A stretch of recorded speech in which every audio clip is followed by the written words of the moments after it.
Alright, okay, चलिए।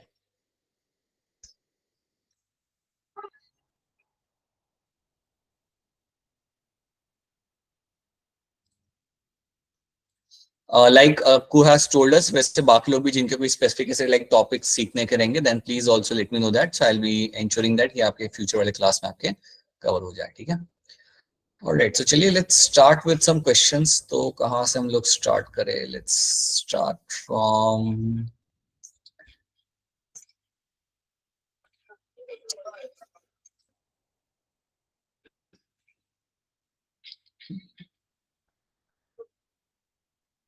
ठीक है, यहाँ से स्टार्ट करते हैं। So I have just taken some questions from the middle part of the chapter, वहां से हम स्टार्ट करते हैं and then we can move on to the other part as well. तो यहाँ पे आपके सामने यहाँ पे क्वेश्चन है 2020 का क्वेश्चन आपके सामने यहाँ पे, that experimental verification of a chromosomal theory of inheritance was done by, ये किसने किया था? So okay, so people have raised their hand, people have raised their hand. Alright, हाँ जी, good evening, just wait a minute, why can't I see your hands? Alright, ठीक है। सो साक्षी बताइए, आप क्या लग रहा है इसका आंसर क्या होगा? Sir Sutton, option B.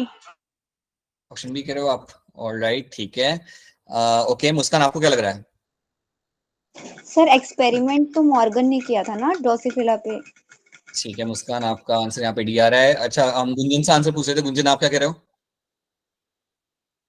Sir उसका theoretical explanation second and Boveri ने किया था, पर उसका एक्सपेरिमेंटल वेरिफिकेशन मॉर्गन ने किया था। ठीक है, right. So here you will get to see the answer over here is going to be the Morgan. So T H Morgan जो आप कहते हैं, इन्होंने ही आपके एक्सपेरिमेंट वेरिफिकेशन यहाँ पे आपका करके दिया था। सो जो भी आपकी थ्योरी आगे रखी थी, तो याद रखना, the theory was put forward by my Boveri and Sutton. So Boveri and Sutton ने आपका यहाँ पे थ्योरी आगे रखा था, that was a theory of my chromosomal inheritance. लेकिन इसको एक्सपेरिमेंट के थ्रू जो प्रूव किया था, वो आपका क्या था? आपके टीएच मॉर्गन ने। तो इसलिए याद रखना, टीएच मॉर्गन को इवन आप कहते हो यहाँ पे as a father of experimental genetics. So he's also known as the father of your experimental genetics. अगर आपसे कोई पूछता है who's the father of genetics, तो आप अपना वो नाम यूज करते हो, ग्रेगर मेंडल का. That is a very thing you all know. But when someone asks who is the father of experimental genetics, so that was my T.H. Morgan. तो इन्होंने वो एक्सपेरिमेंट करके लाइक वेरीफाई किया था जो भी ऑन पेपर थ्योरी पे लिखा हुआ था, राइट? और जो इंसेक्ट उन्होंने वहां पे यूज किया था, that was my Drosophila melanogaster. क्या आप लोगों ने ड्रोसोफिला मेलानोगास्टर देखा है कभी? सर गूगल पे फोटो देखिए। मैं बताता हूँ इसमें होता क्या है ना, अगर आपने घर पे अगर आपने कभी केले रखे हो या कुछ फ्रूट्स रखे हो, कभी नोटिस करना उसके आसपास छोटे छोटे इंसेक्ट्स आ जाते हैं, अगर आप उसे यूज ना करो तो. That is your Drosophila melanogaster. So that is your fruit fly, that is your Drosophila melanogaster. ठीक है, चलिए नेक्स्ट क्वेश्चन देखते हैं यहाँ पे. The frequency of recombination between genes present on the same chromosome as a measure of a distance between the genes was explained by. सो ये जो theory थी, ये किसने एक्सप्लेन की थी? ये जो आइडिया था कि आपके जो जीन्स के बीच में जो डिस्टेंस होता है, सॉरी, आपके जीन्स के बीच में जो आपको रिकॉम्बिनेशन फ्रीक्वेंसी मिलती है, जो आपको रिकॉम्बिनेशन फ्रीक्वेंसी मिलती है आपके जीन्स के बीच में, राइट, उसको यूज करके हम पता लगा सकते हैं कि डिस्टेंस क्या है. Using this I can get to know the distance. Using this I can know the distance between the gene. I can know the distance between genes. अब ये चीज आपकी किसने बताई थी या किसने इस बारे में जिक्र किया था, एक्सप्लेन किया था? हाँ जी, भावना आप बताएंगे क्या होगा इसका आंसर? सर बी होगा, T H Morgan. Okay, T H Morgan आप कह रहे हो यहाँ पे. ओके, दीपक आप बताइए, आपको क्या लग रहा है? सर डी लग रहा है मेरे को. टीएच मॉर्गन के स्टूडेंट थे अल्फा स्टेटवाइट, शायद उन्होंने किया था. अरे ओके, राइट. आई just take one more answer. Tanisha आप बताइए. Sir D. डी कह रहे हैं आप? ठीक है. सो अल्फ्रेड स्टूवर्ट जो आपके यहाँ पे स्टूडेंट थे टीएच मॉर्गन, जैसे कि दीपक ने बताया, यस, इन्होंने वो काम किया था. He was the one who actually told us कि हम रिकॉम्बिनेशन फ्रीक्वेंसी को यूज करके पता लगा सकते हैं कि यार डिस्टेंस कितना है दो जीन के बीच में. तो जितना ज्यादा रिकॉम्बिनेशन फ्रीक्वेंसी, उतना ही ज्यादा distance between the two genes. ये आइडिया आपके सामने रखा था आपके अल्फ्रेड स्टूवर्ट ने. तो ये चीज याद रखना. सो मैं आपको अगर आप थोड़ा सा आइडिया दूं, तो टीएच मॉर्गन अपना एक्सपेरिमेंट करते थे, उनका डेटा उन्होंने काफी इकट्ठा किया था. ये जो स्टूडेंट थे उनके, उन्होंने इसी डेटा को एनालाइज किया लैब में बैठ के. उन्होंने देखा कि जितनी भी आरएफ की वैल्यू है, उसके बेसिस में पता लगा सकता हूँ, उसके बेसिस में मैं ये जान सकता हूँ कि मेरा डिस्टेंस कितना होगा मेरे जीन के बीच में। सो एक सिंपल रिलेशन है यहाँ पे, the value of recombination frequency is directly proportional to your distance between the two genes. So ये डायरेक्ट रिलेशन आप यहाँ पे आपको मिलता है आपके जीन्स के बीच में। जितनी ज्यादा आरएफ की वैल्यू उतना ज्यादा आपको यहाँ पे डिस्टेंस होगा दो जीन के बीच में, ठीक है। ये आरएफ वैल्यू हम कैसे फाइंड करते हैं ये भी हम आगे वाले क्वेश्चंस में हम एक बार देखेंगे। So that was a question from 2019। तो एक चीज ध्यान रखो यहाँ पे आप लोग कि आपके क्वेश्चंस ये लोग जो बना रहे हैं आपको काफी ध्यान से उन्हें पढ़ना पड़ेगा। Like you have to read them very carefully and then you have to come with the answer कि किसने क्या किया था। You have to very clear with. जैसे हमारे सामने अगर क्वेश्चन आ रहा है कि क्रोमोसोमल थ्योरी के बारे में कोई पूछ रहा है तो हमारे दिमाग में पहला नाम बोवरी एंड सटन आता है, बट यहाँ पे पूछा गया that who give the experimental verification. तो ये सब चीजों का ध्यान रखना so that you don't come up with the wrong answer, ठीक है। Now next question, the mechanism that causes a gene to move from one linkage group to another. इनमें से कौन सा मैकेनिज्म होता है जिसकी वजह से आपका एक जीन एक लिंकेज ग्रुप से दूसरे के ऊपर जाता है। So what can be the reason over here? Again it's a simple question, ये फटाफट इसका आंसर दे देंगे आप लोग यहाँ पे। सो बताइए, या आपको आप बताइए जल्दी इसका आंसर क्या होगा? So crossing over. ठीक है, alright, I just take one more answer over here. Deepak आपको क्या लग रहा है? Sir D. Alright, yes, crossing over is correct answer. Crossing over के थ्रू आपके यहाँ पे जीन आपके यहाँ पे मूव कर सकते हैं, ठीक है। नाउ ओके, अब यहाँ पे स्टेटमेंट वाला यहाँ पे आपके सामने यहाँ पे क्वेश्चन है एंड आप देखोगे कि आजकल पिछले एटलीस्ट 3 नीट के सेशंस में स्टेटमेंट वाले क्वेश्चन आपके आप काफी रेगुलरली वो पूछा करते हैं, ठीक है। So now let's have a look at this statement. आपको पूछा कि इन लोगों ने select the correct statement from the one given below. तो आपको करेक्ट स्टेटमेंट यहाँ पे निकालना है। So take your 30 seconds, go through all the statement and then try to tell me कि इनमें से कौन सा स्टेटमेंट आपके हिसाब से यहाँ पे आपका करेक्ट है। Which of this statement over here is going to be correct? Alright, you will have raised their hand and people who have just joined in, जो लोग अभी भी क्लास ज्वाइन किए, तो बताना चाहूंगा कि आज के क्लास के लिए मैं आपको यहाँ पे क्लास ले रहा हूँ because ma'am is not available for today's class. Yeah, but later on ma'am is going to be taking care of that, right? So you shouldn't be feeling like यार ये क्या हो रहा है, what is happening? So yeah, only for today. ठीक है, so I think most of you have like I think ठीक है, आप लोग रेडी हो आंसर के साथ। मनीषा क्या लग रहा है आपको इसका आंसर? मनीषा कह रही है यहाँ पे हमारा ऑप्शन डी कह रही है। ओके देन मुस्कान आपको क्या लग रहा है? Sir D. साक्षी आपको क्या लग रहा है? Sir D. ऑलराइट, सो डी आप यहाँ पे कह रहे हो कि tightly linked genes on the same chromosome show very few recombination. ये बात आपके यहाँ पे बिल्कुल सही है। जब आपके दो जीन एक क्रोमोसोम पे बहुत पास में होते हैं तो चांसेस काफी ज्यादा कम हो जाएंगे आपके यहाँ पे कि कोई रिकॉम्बिनेशन उनके बीच में होगा। तो अगर मेरे दो जीन बहुत ही पास में है then the likelihood of recombination happening in them is very less. So they are tightly linked genes. तो बिल्कुल सही है ये आपका यहाँ पे statement. So that's going to be a correct answer. Right? बाकी स्टेटमेंट आपके यहाँ पे बिल्कुल गलत हो जाते हैं। Tightly linked, यहाँ पे क्या लिखा हुआ है? Tightly linked genes on the same chromosome show high recombination. ये तो बिल्कुल आपका यहाँ पे गलत है। Gene far apart on the same chromosome show very few recombination.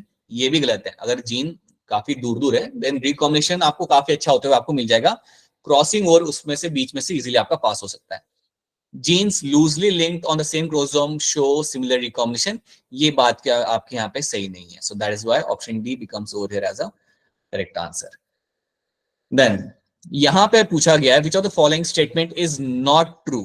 यहाँ पे अंडरलाइन कर दो, it's a not true of the two genes that show 50% recombination frequency. इनमें से कौन सा स्टेटमेंट आपके यहाँ पे गलत है उन दो जीन के लिए जिनके अंदर आपको 50% recombination frequency आपको मिल जाए। काफी अच्छा आरएफ का वैल्यू आपको मिल जाए 50%। सो कौन सी स्टेटमेंट आपको यहाँ पे गलत लग रही है? सो ठीक है, जल्दी जल्दी करते हैं अब इन क्वेश्चंस को हम लोग यहाँ पे। आनासुआ बताइए आपको क्या लग रहा है इसका answer? So, the genes are tightly linked. D. अच्छा, ओके, ऑप्शन डी आप यहाँ पे कह रहे हो, ठीक है। Let's move on to like Bhavna, बताइए क्या लग रहा है इसका answer? Sir option C. Option C लग रहा है। ओ भावना, याद रखना उन्होंने बोला है यहाँ पे नॉट ट्रू। इनमें से कौन सा स्टेटमेंट आपके यहाँ पे ट्रू नहीं है? ठीक है, ऑलराइट। मैंने ट्रू के हिसाब से बता दिया। तो यहाँ पे इसलिए तो हैंडल है क्या वहां पे नॉट ट्रू नॉट ट्रू। ऐसे करोगे तो जाएंगे 4 मार्क डायरेक्ट, ठीक है। Anyone else? गुंजन आप बताइए क्या लग रहा है आपको इसका answer? Sir D. Option D is a correct answer. Option D यहाँ पे जो स्टेटमेंट आपका यहाँ पे ये आपका इनकरेक्ट है। ये आपका स्टेटमेंट आपके यहाँ पे करेक्ट नहीं है। द जीन्स देखो, अगर आपको मिल रहा है कि आपके आरएफ की वैल्यू आपकी 50% आ रही है, 50% अगर आपका रिकॉम्बिनेशन फ्रीक्वेंसी है, दैट मींस आपके जीन्स दोनों काफी अच्छे डिस्टेंस पे है, राइट। इधर they are far apart from each other और they are on a different chromosome. दो पॉसिबिलिटी यहाँ पे आपकी काफी इजीली हो जाती है, या फिर आपकी जीन्स काफी दूर है एक दूसरे के साथ, या फिर ये दूसरे क्रोमोसोम पे दोनों है, लाइक एक जीन एक क्रोमोसोम पे एक दूसरे के ऊपर है। सो वो तभी आपको 50% रिकॉम्बिनेशन फ्रीक्वेंसी आपको मिल सकती है। So the genes are tightly linked is not possible. So ये आपका स्टेटमेंट आपके यहाँ पे बिल्कुल आपके यहाँ पे गलत हो जाएगा। You will not find this happening. So option D बनता है मेरे यहाँ पे as a correct answer. So याद रखना, you have to look for a untrue statement, और ऑप्शन डी बनेगा मेरे यहाँ पे as a untrue statement. So ये था मेरा 2013 का एक क्वेश्चन। सो नाउ अब ये वाला क्वेश्चन है आपके सामने। अगेन क्वेश्चन बहुत सिंपल है। आई थिंक 2022 के अंदर भी उन्होंने एक ऐसा क्वेश्चन यहाँ पे पूछा था। तो चलो देखते इसमें क्या होगा। There are three genes A, B and C. Percentage of crossing over between A and B is 20%. So A and B के बीच में इन्होंने बोला है कि क्रॉसिंग ओवर का परसेंटेज आपका है यहाँ पे 20% जितना। B and C के बीच में आपको यहाँ पे जो वैल्यू दी गई है दैट इज 28%, एंड A और C के बीच में जो आपको वैल्यू मेरे यहाँ पे आपकी है यहाँ पे 8%. What is the sequence of gene on a chromosome? अब आपसे पूछा है कि इन जीन्स का A, B and C का सीक्वेंस वहां पे क्या होगा. So now they have asked the sequence over here. So all right, so few people have raised their hand. बाकी लोग भी ट्राई कर सकते बेटा, बाकी लोग भी like you can try this question. क्या हो सकता है इसके अंदर आंसर? So आपके यहाँ पे like तीन वैल्यूज आपको देख रखी हुई है. A and B के बीच में 20%, B and C के बीच में आपका यहाँ पे है 28%, और A and C के बीच में आपका यहाँ पे 8%. So all right, मुस्कान बताइए क्या होगा इसका answer? Sir option C ACB। आप कह रहे हो यहाँ पे ACB, आप यहाँ पे कह रहे हो मुस्कान, आपका आंसर यहाँ पे आ रहा है. ठीक है दीपक, आपको क्या लग रहा है? सर ए। दीपक यहाँ पे ऑप्शन ए कह रहे हैं. ऑल राइट, तनीषा आपको क्या लग रहा है? सर ए। ओके, सर मैं बताऊं? हाँ जी बेटा बताइए. बी लग रहा है। बेटा आपका नाम क्या है? सुंदस। सुंदस. ओके, सुंदस को यहाँ पे बी लग रहा है. All right, okay. सो काफी कलेक्टिव अलग अलग आंसर यहाँ पे आ चुके हैं. ठीक है, अब कभी भी अगर आपको ऐसा क्वेश्चन दिख जाए ना, सो देखो यहाँ पे तीन वैल्यूज आपको मिली यहाँ पे. ए एंड बी के बीच में आपने इन्होंने आपको क्रॉसिंग ओवर का परसेंटेज देख रखा है यहाँ पे. ये बेसिकली आपका आरएफ की वैल्यू है. ठीक है, this is RF value 20%. B and C की यहाँ पे वैल्यू देख रखी हुई है 28%, और ए एंड सी की यहाँ पे देख रखी हुई है आपकी 8%. आपको पता है करना क्या है? जो वैल्यू सबसे ज्यादा है उसे आप यहाँ पे पकड़ो. अब जो मेरी वैल्यू यहाँ पे सबसे ज्यादा है वो है मेरी between the B and C. So B and C की जो मेरी यहाँ पे वैल्यू है that is the highest value, तो वो है मेरे यहाँ पे 28%. तो इतना समझ जाओ कि ये दो जो जीन है मेरे यहाँ पे, इन दोनों में सबसे ज्यादा डिस्टेंस है. ये दोनों जीन के बीच में मेरे मिलेगा यहाँ पे मेरा सबसे ज्यादा डिस्टेंस. सो पहले तो आप ये भी दिमाग लगा लो कि सो जिसकी वैल्यू सबसे ज्यादा होगी उसको आप यहाँ पे प्लेस कर दो. अब जैसे आपने उसे प्लेस कर दिया, आपको वैसे ही आपका आंसर मिल गया, राइट. सो बी एंड सी के बीच में आपकी जो डिस्टेंस यहाँ पे आ रहा है that's going to be like 28. RF value इसकी 28 है, सो दैट इज 28 सेंटीमॉर्गन आपके यहाँ पे डिस्टेंस आपके यहाँ पे आ जाएगा, राइट. अब आपका ए ऑब्वियसली इसके बीच में आएगा. तो अब आप मुझे सोच के बताओ कि ए बी के पास में होगा या सी के पास में होगा? ए के पास। बी के पास में होगा। अच्छा, तो आपका जो ए, अब यहाँ पे आप देखो ए एंड बी के बीच में आपके यहाँ पे 20% का यहाँ पे क्रॉसिंग ओवर है, या 20% का आरएफ वैल्यू है आपके यहाँ पे. सो दैट मींस बी और ए के बीच में यहाँ पे आपका डिस्टेंस होगा. तो मेरा ए जो यहाँ पे आएगा वो कहीं पे यहाँ पे आएगा. So somewhere over here I will have my ए.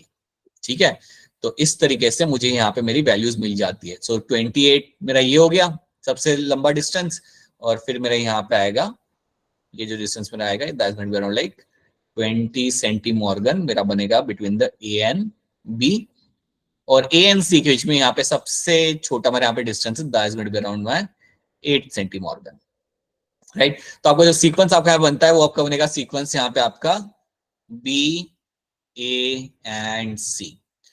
ये सीक्वेंस आपका पे बन जाएगा. तो बिल्कुल सी बात है, अगर जिन्होंने आपका यहाँ पे आंसर बोला है ऑप्शन ए, तो ये आंसर आपका यहाँ पे सही है. So that's going to be correct answer हो गया. तो ये चीज आप यहाँ पे ध्यान रखना, इस तरीके से आपको इसे सॉल्व करना है. तो अगेन अब क्वेश्चन यहाँ पे आता है कि अभी तो यहाँ पे सिर्फ 3 वैल्यूज देके रखी हुई है. ऐसा अगर वो आपके सामने 8 वैल्यूज वगैरह देते हैं ना, समझो 8 अलग अलग जीन है या 7 अलग अलग जीन है, उन्होंने आपके सामने 8 अलग अलग वैल्यू वहां पे रखी हुई है, तो आपको करना कुछ नहीं है. आपको सबसे पहले वो वैल्यू ढूंढनी है जो सबसे डिस्टेंस में, तो उसे आप पहले प्लेस कर दो, और उसके बाद उससे जो कम वैल्यू होगी उसको आप प्लेस करो. So you go in a like descending order. सबसे बड़ा वैल्यू आप प्लेस करो, then slowly you bring down to the other values. तो आपको आपका आंसर यहाँ पे मिल जाएगा. ठीक है, ये तो काफी सिंपल था. यहाँ पे सिर्फ 3 ही जीन्स को हमने यहाँ पे प्लेस किया था, but you can find genes का नंबर यहाँ पे बढ़ सकता है. बट आपको कुछ नहीं करना, सबसे जो बड़ी वैल्यू आप वहां पे उसे ढूंढ लोगे, बाकी आपका आंसर यहाँ पे मिल जाएगा. ठीक है, सो ये हो गया. हाँ बेटा बोलिए. सर मैंने इसको ऐसे किया जैसे सीक्वेंस से दे रखा था ना, तो जैसे ए बी का मैंने पहले 20 किया, फिर बी सी का 28 किया और ए सी का 8 किया, और फिर मैंने जिसकी दो सबसे ज्यादा था उसको लिया, देन जिसके फिर उसके बाद उससे जो कम था फिर उसको लिया, एंड जो सबसे कम था उसको लास्ट में प्लेस किया. तो मेरा वैसे भी आंसर आ गया. हाँ सही है, बिल्कुल सही है. तो आपने जो सबसे ज्यादा वाला लिया तो आपने वो पहले लिया, उसके बाद आपने बी एन ए का लिया जो आपका कम था उससे कम था, और सबसे कम वाला आपने यहाँ पे ले लिया, तो वैसे भी आपका आंसर आ गया. राइट. Yes. और वैसे ही आप करोगे जब जितना भी नंबर ऑफ भी आपको ये वैल्यूज देंगे ना, सो याद रखना you don't have to get like intimidated कि अगर वो लोग ज्यादा नंबर वहां पे लगा रहे हैं ना आरएफ के वैल्यू की अगर जीन्स के साथ, सो आराम से अपना टाइम लो and you will be able to come with the answer. It's a very simple question. You just have to place सबसे बड़ा वाला नंबर पहले, दोनों को वहां पे प्लेस कर दो, अपना देख लो कि पहला और आखिरी जीन मेरा वहां पे कौन सा है. व्हेन स्लोली आप उससे कम वैल्यू वाला वहां पे प्लेस करो एंड स्लोली करते हुए आपको आपके सारे जीन्स का प्लेसमेंट आपको मिल जाएगा. सो ये हो गया मेरे यहाँ पे question number 67. That was based on the genetic mapping. Right, यहाँ पे आपने जेनेटिक मैपिंग आपने यहाँ पे कर ली और आपने बता दिया कि मेरा जीन का यहाँ पे सीक्वेंस क्या है. तो जेनेटिक मैपिंग करने के लिए you need to have RF का वैल्यू. राइट, और आरएफ का वैल्यू यूज करके आप अपनी जेनेटिक मैपिंग आप यहाँ पे कर सकते हो, जो हमने यहाँ पे कर दी है. ठीक है, चलिए नेक्स्ट क्वेश्चन देखते हैं. साक्षी आपका हैंड रेज क्वेश्चन के लिए किया है या फिर लाइक आपका पहले से हैंड रेज है? ओके नहीं सर, पहले से ही था. ठीक है ठीक है ठीक है. अब ये क्वेश्चन करते हैं, ये क्वेश्चन तो करोगे आप लोग यहाँ पे. In a plant red fruit is dominant over yellow fruit, और उसकी वैल्यू यहाँ पे लिख लीजिए, capital R for red and small R for yellow. Tallness is dominant over shortness, capital T and small T. If a plant with capital R, capital T, small t genotype is crossed with the plant with a small r, small t, क्या मिलेगा आपको इसका result? तो ये आपके सामने यहाँ पे क्वेश्चन है. So take your 30 seconds and try to solve this. फटाफट सॉल्व करके इसका आंसर बताइए, क्या होगा इसका आंसर. सिंपल क्वेश्चन है, बड़ा ही आसान सा क्वेश्चन है, ट्राई करिए.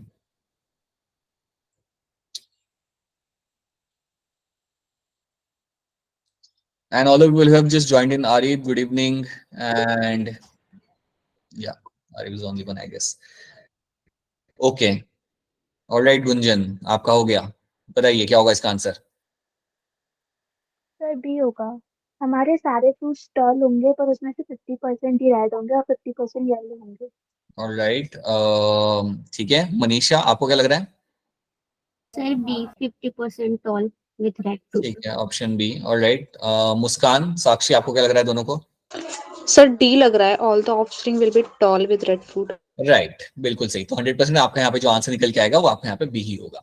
तो आप यहाँ पे देख सकते हो कि आपका यहाँ पे रेड फ्रूट है. So capital R is for my red colour.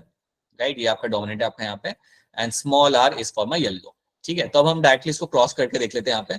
So you have like capital R, capital T, small T. ठीक है, अगर मैं इसको यहाँ पे देखता हूँ तो ये मेरा रेड कलर का मेरा यहाँ पे फ्रूट है with a tallness. Tall red colour का फ्रूट है मेरा यहाँ पे. So it is going to be red in colour and it is going to be tall. अब इसमें से मेरे wait a minute, अब इसमें से मेरे क्या होगा, इसमें से मेरे दो टाइप के गैमेट यहाँ पे बन सकते हैं. एक मेरा गैमेट यहाँ बनेगा कैपिटल आर कैपिटल टी, और दूसरा गैमेट मेरा यहाँ जो बनेगा वो होगा मेरा कैपिटल आर स्मॉल टी. तो ये दो मेरे यहाँ पे गैमेट्स बन जाएंगे बस. ऑन द अदर हैंड अगर मैं यहाँ पे मेरे दूसरे पेरेंट को यहाँ पे देखता हूँ, so will have like small R small T. तो इसमें से मेरा सिर्फ एक ही टाइप यहाँ पे गैमेट बनेगा और मेरा यहाँ पे होगा small R small T. Right, so that is what will be happening. तो अगर आप इसको क्रॉस करोगे तो आप यहाँ पे आपको आंसर मिला. सो इसको हम यहाँ पे ले लेते इस तरीके से, capital R capital T, capital R small T. यहाँ पे मैं इसको इस तरीके से पनेट स्क्वायर बना लेता हूँ और यहाँ पे मेरा आ जाएगा small R small T. So capital R small R, capital T small T, और एक में यहाँ पे जो मेरा बनेगा ये होगा मेरा capital R small R small T. So this is what we will get to see. तो अब आपको इस तरीके से आपको यहाँ पे आपका आंसर है. तो आप क्लियरली देखते हो आपको यहाँ पे सिर्फ दो ही टाइप के आपको फिनोटाइप आपको यहाँ पे मिलेंगे. Only 2 type of phenotype can be seen over here. ये दो ही आपको यहाँ मिल रहा है, जहाँ पे आप देख पा रहे हो कि आपको यहाँ पे मिलेगा देखने के लिए. You will have red and tall and you will have red and short. So एक जगह पे आपको रेड एंड टॉल आपको यहाँ पे मिल जाएगा, this will be my red and toll, और ये वाला जो मेरा यहाँ पे होगा ये मेरा हो जाएगा यहाँ पे red and short. So clearly मुझे यहाँ पे पता चल रहा है कि मेरे 50% जो मेरे यहाँ पे प्लांट है दे will B tall and having the red fruit. तो बिल्कुल ऑप्शन बी मेरा बन जाता है यहाँ पे एज अ करेक्ट आंसर। सो बड़ा ही सिंपल सा क्वेश्चन था, ऐसे क्वेश्चन आए तो बिल्कुल आपके 4 मार्क यहाँ पे कंफर्म हो जाते हैं। So this is what you have to do, और सेफ्टी के लिए एक पनिश कर बना के कर लिया करो, बिकॉज इसमें ऐसा है कि आपका कभी गलत आंसर नहीं आएगा अगर आप सही से कर रहे हो तो। इट्स नॉट लाइक कि तुम्हें कुछ याद करना है, रिमेंबर करना है, you just solve that thing and you should see your answer in front of you. So this will become a correct answer. Okay, inheritance of skin colour in humans is example of, जो हमारा skin colour जो हमारा होता है वो किस type के inheritance का एग्जांपल यहाँ पे बन जाएगा। सो ओके, बताइए दीपक क्या लग रहा है इसका answer. Sir B. Alright, Bhavna आपको क्या लग रहा है, सभी। एंड सुंदूज आपको क्या लग रहा है। Right, B is the correct answer, polygenic inheritance. तो यहाँ पे आपके मल्टीपल जीन्स यहाँ पे इन्वॉल्व होते हैं। तो याद रखना, जब किसी ट्रेट के लिए मल्टीपल जीन्स आपके इन्वॉल्व होंगे फॉर अ पर्टिकुलर ट्रेट और for a particular character, that becomes example of my polygenic inheritance, जिसमें स्किन कलर का आपका बहुत well known well defined example आपका यहाँ पे बन जाता है। So yes, multiple genes are involve for your skin colour. Even आपके हाइट के लिए भी, you have involve of multiple genes and then you have appropriate height. So that is my polygenic inheritance. So now ये question है, ये भी question बड़ा ही simple सा आपके सामने, मैच द फॉलोइंग है। मैच द फॉलोइंग में अच्छी बात ये होती है कि आंसर ऑलमोस्ट आपके सामने होता है, you just have to match them correctly. So take your time, take your 30 seconds and quickly answer this. ये ऑलरेडी आप लोग कर चुके हो। भावना बताइए क्या होगा इसका आंसर। ओके, आई थिंक आप कर रहे हो। सर लास्ट ऑप्शन होगा, ऑप्शन डी। ऑप्शन डी के मेरा भी एक ही हुआ है क्योंकि मैंने जीन्स एक ठीक मैंने है, पढ़ा नहीं है, कुछ नहीं पढ़ा। पढ़ा नहीं है, अरे पढ़ लो। इट्स लाइक रफली we have a month now after this. हाँ जी गुंजन बताइए। Sir D.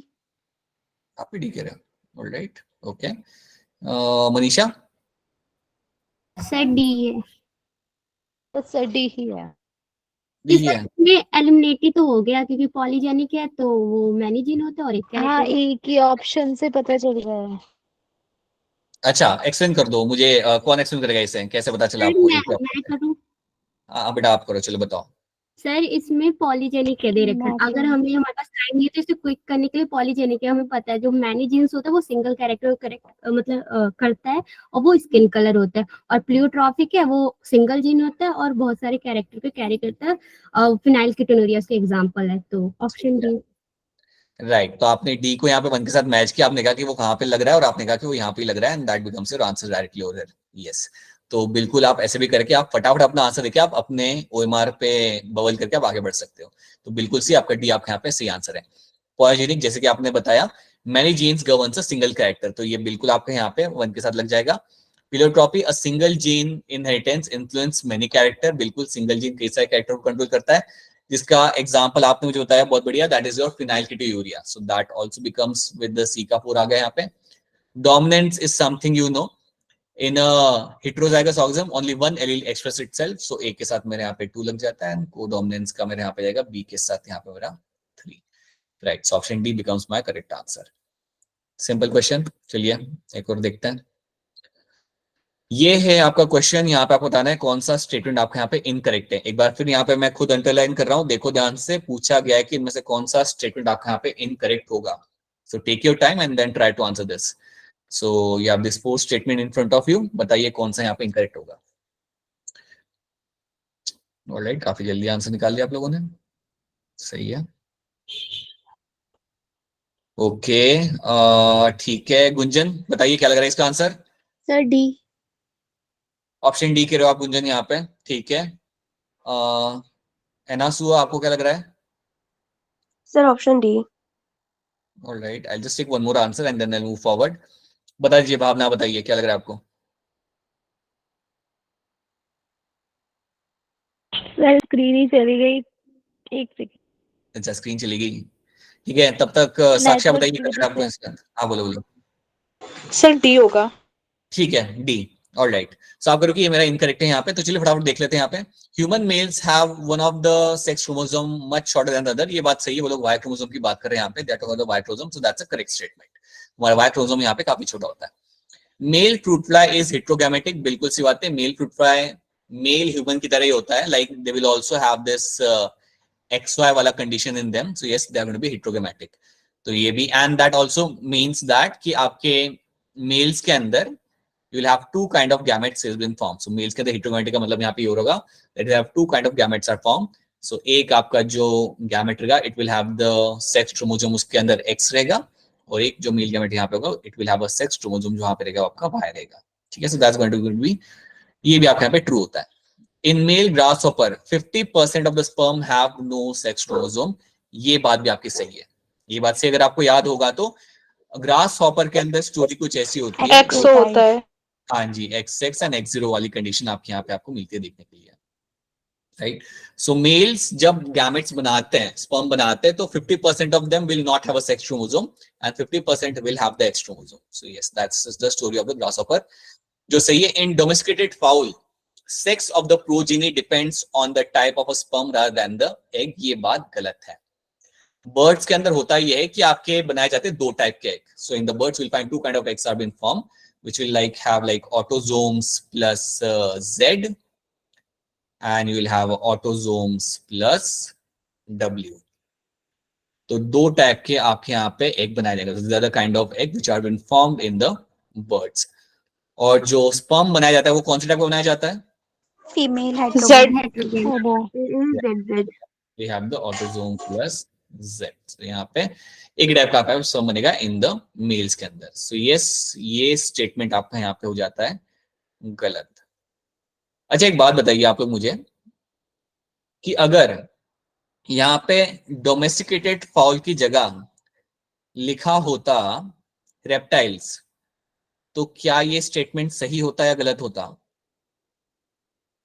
सर सही होता, एक्स पे डिपेंड करता है। सही होता, सही होता सर। हेट्रोगैमेटी होती है। मेल हेट्रोगैमेटी होता। ऐसा क्यों? सुनो मेरी बात, बर्ड्स, एक बात याद रखना, ये जो ZW वाली जो स्टोरी है ना, मैं आपको बताता हूँ, ये जो ZW वाला जो सेक्स डिटर्मिनेशन हम लोग पढ़ते हैं ना, ये हमेशा याद रखना, ये आपका ट्रू है for birds, this is going to hold on to birds, it is also going to hold on to the reptiles as well. Reptiles में भी आपको यही मिलेगा, तो चेंज मच करना आपका आंसर, वो वही बात ही रहेगी उसके अंदर भी, ठीक है। हाँ, एंड ऑल्सो सम फिशेस, कुछ फिशेस के अंदर भी आपको ये देखने के लिए मिल सकता है। तो याद रखना, reptile birds and some fishes will have this kind of sex determination. अब रेप्टाइल्स में कुछ रेप्टाइल्स होते हैं जिनके अंदर टेम्परेचर डिटरमाइन करता है कि उनका लाइक ऑफस्प्रिंग का सेक्स क्या होगा, बट उसके अलावा जितने भी रेप्टाइल्स होते हैं उनके अंदर भी आपको ZW वाला आपको ही सेक्स डिटर्मिनेशन देखने के लिए मिलेगा। तो ये बर्ड्स, रेप्टाइल्स और सम फिशेस के लिए सेम रहेगा, ठीक है। तो इसको मिक्स मत करना, यस। सो अगर यहाँ पे अगर रेप्टाइल भी लिखा हुआ होता तब ये स्टेटमेंट आपकी गलती रहती, right. So that is going to be your option D आपका यहाँ पे गलत है, जो हमने यहाँ पे ढूंढ लिया। चलिए नाउ अब ये वाला क्वेश्चन थोड़ा आराम से करते हैं। अब यहाँ से थोड़े क्वेश्चन आपको ही करने होंगे, लेकिन एक मैं आपको यहाँ पे पहला वाला क्वेश्चन थोड़ा like I will go slightly slow over here, एक बार आपने उसे कर लिया then you can do other questions quickly. A woman has a X linked condition, एक लड़की है जिससे एक्स लिंक्ड कंडीशन है। अब एक्स लिंक कंडीशन के कई सारे एग्जाम्पल होते हैं, हम कुछ कॉमन एग्जाम्पल यहाँ पे यूज कर सकते हैं, जैसे हमारा यहाँ पे हो गया कलर ब्लाइंडनेस, हाँ, फिर आपका यहाँ पे हो गया एक हीमोफीलिया, ये आपके काफी वेल नोन डिजीज है विच जिनके क्रोमोसोम्स, राइट, जिनके जीन्स जो होते हैं वो आपके एक्स क्रोमोसोम के ऊपर होते हैं। So that's why you call them as a X link condition, right. So एक वुमन है यहाँ पे जिनको एक्स लिंक कंडीशन है on one of her X chromosome, this chromosome can be inherited by, ये जो क्रोमोसोम होगा ये किसके अंदर अब जाएगा। सो अब आप इसका मुझे आंसर बताएंगे, 121 का यहाँ पे आंसर क्या आ सकता है। सो बताइए दीपक, क्या होगा इसका answer? Sir D option. Option D करो यहाँ पे, ठीक है। मनीषा आपको क्या लग रहा है? Sir D option. ऑलराइट, ठीक है। एंड देन भावना बताइए। सर ऑप्शन डी होगा, जा जा तो कहीं भी सकता है बट अफेक्टेड और अनअफेक्टेड वो डिपेंड करेगा सन डॉटर के हिसाब से। जा तो किसी सब नहीं सकता है, दोनों भी जा सकता है, सन में भी जा सकता है, लड़कों में भी जा सकता है और लड़कियों में भी जा सकता है। आप मुझे ये बताओ जिसको एस-लिंक कंडीशन होती है, या मुझे ये बताओ आप एक पॉपुलेशन के अंदर ज्यादा लाइक्लीहुड क्या है, मेल्स हैविंग एक्स-लिंक कंडीशन और females having X link condition? Males. Males. Males होते हैं क्योंकि उनके पास Males, ओनली sir. 1 एक्स होता है हाँ, और वो वहां पे फिर नहीं होता, एक ही एक्स शो क्रोमोसोम होती है। right, and that is why there is a more likely chance that if you go into a population you will get to see more males with hemophilia than colour females. Blindness. Yeah, color blindness का भी वही scene होता है, males are much more common, like it's very common in the males but not in the females. color blindness का एक मतलब इतना होता है कि हाँ you cannot see the certain shades of color but वो बहुत problematic नहीं होता, but hemophilia is a problematic condition. अच्छा, कोई एक्सप्लेन करेगा हीमोफिलिया में होता क्या है थोड़ा बहुत, what happens in haemophilia, anyone? Sir मतलब अगर किसी पर्सन को चोट लग जाती है तो उसका ब्लड जो है वो कट मतलब बहता ही रहता है जब तक उसे मतलब प्रॉपर ट्रीटमेंट ना मिले। बहुत सही, राइट। जैसे अगर उसे कहीं कट लग गया then the person will keep on bleeding and it can become fatal, वो लाइफ थ्रेटनिंग आपका वहां पे हो सकता है, बिल्कुल सी बात है। मुझे आप ये बताओ कि ये होता क्यों है? सर क्रिस क्रॉस इनहेरिटेंस की वजह सर से। क्लॉटिंग फैक्टर शायद अफेक्ट हो जाता है उस पर्सन का, इसलिए। राइट, सो जिसको हीमोफिलिया होता है तो एक चीज याद रखना है यहाँ पे, हीमोफिलिया जो आपके यहाँ पे होगा, हीमोफिलिया जो आपकी यहाँ पे कंडीशन होती है, इसमें आपके दो टाइप्स होते हैं, you will have a haemophilia A and you have a haemophilia B. ठीक है, आपकी दो कंडीशन होती है, हीमोफिलिया एंड हीमोफिलिया बी। अगर आपसे पूछा है कि इसमें ज्यादा प्रॉब्लमैटिक या ज्यादा फेटल कौन सा होता है, तो आपका आंसर यहाँ होगा haemophilia A. Haemophilia is much more fatal than haemophilia B. और याद रखना वही ज्यादा कॉमनली आपको देखने के लिए मिल जाता है। हीमोफिलिया ए तब होता है जब आपके बॉडी में नहीं बनता एक क्लॉटिंग फैक्टर जिसका नाम होता है क्लॉटिंग फैक्टर नंबर 8। सो क्लॉटिंग फैक्टर नंबर 8 जब आपके बॉडी में नहीं बनता, सो दैट इज माय, ये 8 एब्सेंट नहीं लेगा, that is actually clotting factor, ये मेरा यहाँ पे क्लॉटिंग फैक्टर है। और जब भी आपके सामने कोई टर्म बोले ना क्लॉटिंग फैक्टर या कोई भी फैक्टर का नाम ले, फैक्टर मतलब प्रोटीन, सिंपल लैंग्वेज में अगर बोला जाए it is nothing but a protein. तो अगर ये आपका प्रोटीन आपका यहाँ पे नहीं बन रहा, right, then the person will be suffering the haemophilia. ठीक है, सो ये बात तो आप सब लोग जानते हो कि जीन्स बनाते हैं प्रोटीन, तो आप ये सोच लो कि जो एक्स क्रोमोसोम था उस पर एक जीन है जो हम सबके अंदर वो प्रोटीन बना रहा है, बट किसी पर्सन के अंदर वो प्रोटीन अगर नहीं बन रहा, then that person will be suffering with the haemophilia, और वो होता है आपका क्लॉटिंग फैक्टर नंबर 8। ठीक है, तो याद रखना haemophilia A happens to the people who does not have clotting factor number 8। अब एक और चीज याद रखना, कभी ऐसा नहीं होगा कि कोई मतलब बचपन से नॉर्मल था, 15-17 साल की उम्र में आने के बाद उसे हीमोफिलिया हो गया, ऐसा नहीं होता। अगर किसको हीमोफिलिया है तो स्टार्टिंग से ही होगा, right. It is a genetic disorder, you don't find them happening in the later part of the life, ऐसा नहीं कि बाद में इमर्ज हुआ, वो पहले से ही होगा। ठीक है, सो दैट इज माय, तो ये याद रखना क्लॉटिंग फैक्टर 8 आपका नहीं हुआ, then you will are suffering with the hemophilia A. ठीक है, सर बी के अंदर 9 बी के अंदर जो आपका क्लॉटिंग फैक्टर आपके यहाँ पे एब्सेंट होता है, that's going to be clotting factor number 9। So 9 अगर आपके यहाँ पे, सर हाँ बोलिए। सर हीमोफीलिया जेनेटिकली डिसऑर्डर है, पर मतलब होता तो शुरू से बचपन से ही है, पर कुछ पर्सन्स में ये बाद में दिखाई देता है। See what will be happening now, see understand what happens in haemophilia को अगर हम इस तरीके से देखें ना, देखो हीमोफिलिया में हम जनरली जानते हैं कि अगर कट लगा तो ब्लीडिंग हो रही है और उसके बाद it is like you can not stop that. Generally अगर किसको हीमोफिलिया होगा ना, ये आपको है बचपन से ही, आपको पता है इसके सिम्टम्स कई बार क्या दिखेंगे, आपके आर्म पिट्स के अंदर, आपके जॉइंट्स के वहां पे आपको रेडनेस वहां पे दिखेगी, आपको वहां पे रेड पैचेस आपको वहां पे दिखेंगे। और वो रेड पैचेस आपको वहां पे क्यों दिख रहे हैं? क्योंकि आपकी इंटरनल जो आपकी जो ब्लड वेसल्स है वो भी अगर ब्लीड हो रही है, वो भी अगर ब्रेक हो रही है, तो उसे रोक नहीं पा रहा कोई। और अब क्वेश्चन यहाँ पे आता है कि मेरे आर्म पिट्स और मेरे जॉइंट्स के वहां पे रेडनेस क्यों आ रहा है? क्योंकि यहाँ पे आपका फ्रिक्शन होता है, यहाँ पे आपका फ्रिक्शन हो रहा होता है। तो जब आपका यहाँ पे फ्रिक्शन होता है, देन यू फाइंड कि यहाँ पे आपकी कई सारी ब्लड वेसल्स अंदर ब्रेक होती है, and because of that the blood will come out, और वो ब्लड आपको रोक नहीं पा रहा। तो आपका कोई एक्सटर्नल कट नहीं है, इवन इंटरनल ब्लीडिंग के भी पैचेस आपको वहां पे दिखते हैं। तो जो आप कह रहे हो कि इसके सिम्टम्स कई बार लेट दिखते हैं, तो हाँ कई बार ऐसा होता है कि आपको हीमोफिलिया है but you are seeing the symptoms later on, and those symptoms can be as simple as having those patches throughout the body. तो अगर आप कोई हीमोफिलिया का अगर आप पिक्चर देखते हो ऑनलाइन या अगर रियल पिक्चर आप देखते हो, then a person will have all the red patches on their body, और रेड पैचेस पता है क्यों? Because of the internal bleeding. But हाँ, ये बात हमेशा याद रखना कि इसका like it is been the right for the beginning. Okay, कई बार हो सकता है कि सिम्टम्स थोड़े से डिलेड हो जाए, but you generally get to see symptoms in the early stage only, because कोई भी अगर रिस्ट्रिक्शन हो रहा है आपकी बॉडी के इंटरनल साइड पे, you get to see some bleeding happening over there. ठीक है, सो ये चीज आप याद रखना। तो ये भी तो हो सकता है ना कि जैसे वो बोल रहे हैं कि शो नहीं हो रहा, लेट एज पे शो हो रहा है, तो ऐसा छोटे बच्चों को चोट वगैरह भी नहीं लगती है, उनकी ब्लीडिंग भी नहीं होती है, तो पता नहीं चलता। जब तक आपको हाई ब्लीड ही होगा एक्सटर्नल, तब तक कोई डिटरमाइन भी नहीं कर पाएगा कि मतलब क्लॉट नहीं बन रहा है या प्रॉब्लम हो सकती है। ये थोड़ा सा अनलाइकली हो जाता है। आई टेल यू व्हाई, बच्चों के साथ चोट ना लगना इज स्लाइटली अनलाइकली। और ये तो छोटा सा कट लगने पे भी बहुत मतलब ब्लड बहता है, वो रुकता ही नहीं है फिर। एंड आई तो टेल फिर यू भी शो क्यों नहीं होता? क्योंकि उसका काम तो क्लॉट करना है, तो ब्लीड है, क्लॉट हो क्यों नहीं रहा, फिर शो क्यों नहीं कर रहा? मतलब आप ये कह रहे हो कि क्लॉट क्यों नहीं हो रहा? आप कह रहे हो ना कि सिम्टम्स शो नहीं होते, तो ऐसा क्यों? जब उसका काम नहीं, सिम्टम्स क्लॉटिंग करना दिखेंगे, है, फिब्रिल्स नहीं बन रहा, क्लॉट नहीं हो रहा। हाँ राइट। सो इवन अगर अंदर के साइड पे भी आपको सिम्टम दिखेंगे, but there will be some time like delayed मतलब बहुत डिलेड नहीं होता, अर्ली स्टेज पे आपको दिख जाएंगे। जब छोटा लड़का रहेगा ना वो, तब भी आपको like as I have told you can see those patches over there. No those are like those patches you might think कि अच्छा पता नहीं रेडनेस क्यों हो रही है, but actually that redness which is been happening is all because of the internal bleeding over there, right? So you have those symptoms. हाँ, वो रियल वाले सिम्टम जो बाहर का कट लगने का है वो तो होते ही है, वो लेटर चोट लगने के बाद आपको दिखेंगे, बट उसके अलावा जो सिम्टम्स होते हैं वो आपको you can see those on the patches on the body, right? And याद रखना कि जो क्लॉटिंग फैक्टर है it plays a role in forming that particular clot. आप जो पढ़ते हो ना, आपका ब्लड क्लॉटिंग का जो आपका जो पूरा प्रोसेस होता है उसके अंदर ये एक बहुत इंपॉर्टेंट रोल प्ले करता है, और क्योंकि ये वो नहीं है इसलिए आपको क्लॉटिंग आप वहां पे हो नहीं पाता। That is why you don't get to see happening over there. अब एक और चीज आप यहाँ पे याद रखना, क्लॉटिंग फैक्टर जो आपके यहाँ पे 9 है ना, इसको आप इवन कहते हो एज अ क्रिसमस फैक्टर।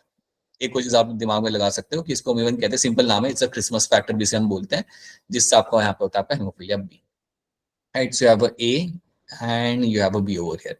तो ये चीज याद रखना, and this is my sex link condition. अब एक और क्वेश्चन इसके ऊपर बेस हम यहाँ पे सॉल्व करते हैं। अच्छा, ये वाला क्वेश्चन थोड़ा सोच के करना पड़ेगा। ये question like you will have to think a bit. Simple है, कर सकते हो। A colour blind man marriage a woman with a normal sight who has no history of color blindness in her family। ठीक है, तो एक colour blind person आपके यहाँ पे बना देते हैं। सो एक्स वाई, स्मॉल सी मतलब मेरा कलर ब्लाइंड, सो ये पर्सन है जो है मेरे यहाँ पे colour blind, right? He gets married to a person, so इनकी शादी हो रही है एक नॉर्मल लड़की से जो कलर ब्लाइंड नहीं है। So I will write over here capital C, right? आप मुझे बताइए what is the probability of the grandson being colour blind. क्या प्रोबेबिलिटी है कि इनका ग्रैंडसन, ठीक है, सन या डॉटर ने, इनका ग्रैंडसन के क्या चांसेस है इनके कलर ब्लाइंड होने के? आप लोगों ने कर लिया, काफी जल्दी कर लिया। ओके, बताइए मनीषा क्या होगा इसका आंसर? सर ए। ओके, करो सब लोग ध्यान से करो, ऐसे डायरेक्टली आंसर मत निकालो। 4 मार्क का क्वेश्चन है। बताइए साक्षी, क्या लग रहा है आपको? Sir B 0.25। ऑलराइट, ठीक है। मनीषा आपको क्या लग रहा है? तो मैंने तो बता दिया। अच्छा, सॉरी। दीपक आपको क्या लग रहा है? सर मुझे भी बी लग रहा है। ठीक है, alright. Anasua? Sir option B 0.25। Alright, ठीक है, चलिए सॉल्व करते हैं। So this is the cross we have, ये आपने यहाँ पे क्रॉस किया। अब अगर ये आपके यहाँ पे क्रॉस हो रहा है, then let's say you have a boy right now, there is a, उनका जो बेबी होता है यहाँ पे वो बॉय है। सो बॉय अगर यहाँ पे हो रहा है तो बॉय को तो कोई कंसर्न यहाँ पे होगा ही नहीं। मदर के साइड से कैपिटल सी आ चुका है, फादर से वाई मिला है, so boy is going to be normal, so the boy is going to be normal over here. तो इसको तो आप यहाँ पे इग्नोर करो। अगर इनकी डॉटर होती है, सो डॉटर यहाँ पे आपकी हो जाएगी कैरियर। सो इनकी यहाँ पे डॉटर अगर हो रही है यहाँ पे, so daughter over here is going to be a carrier. तो ये आपकी डॉटर यहाँ पे बन चुकी है यहाँ पे कैरियर। तो अब हम इनकी फैमिली को आगे बढ़ाएंगे। सो लेट्स से कि इनकी यहाँ पे डॉटर है and daughter gets married to a normal person. तो ये सो यहाँ पे डॉटर इनकी, and this daughter will get married to a एक नॉर्मल हेल्दी इंडिविजुअल के साथ इनकी यहाँ पे मैरिज होती है।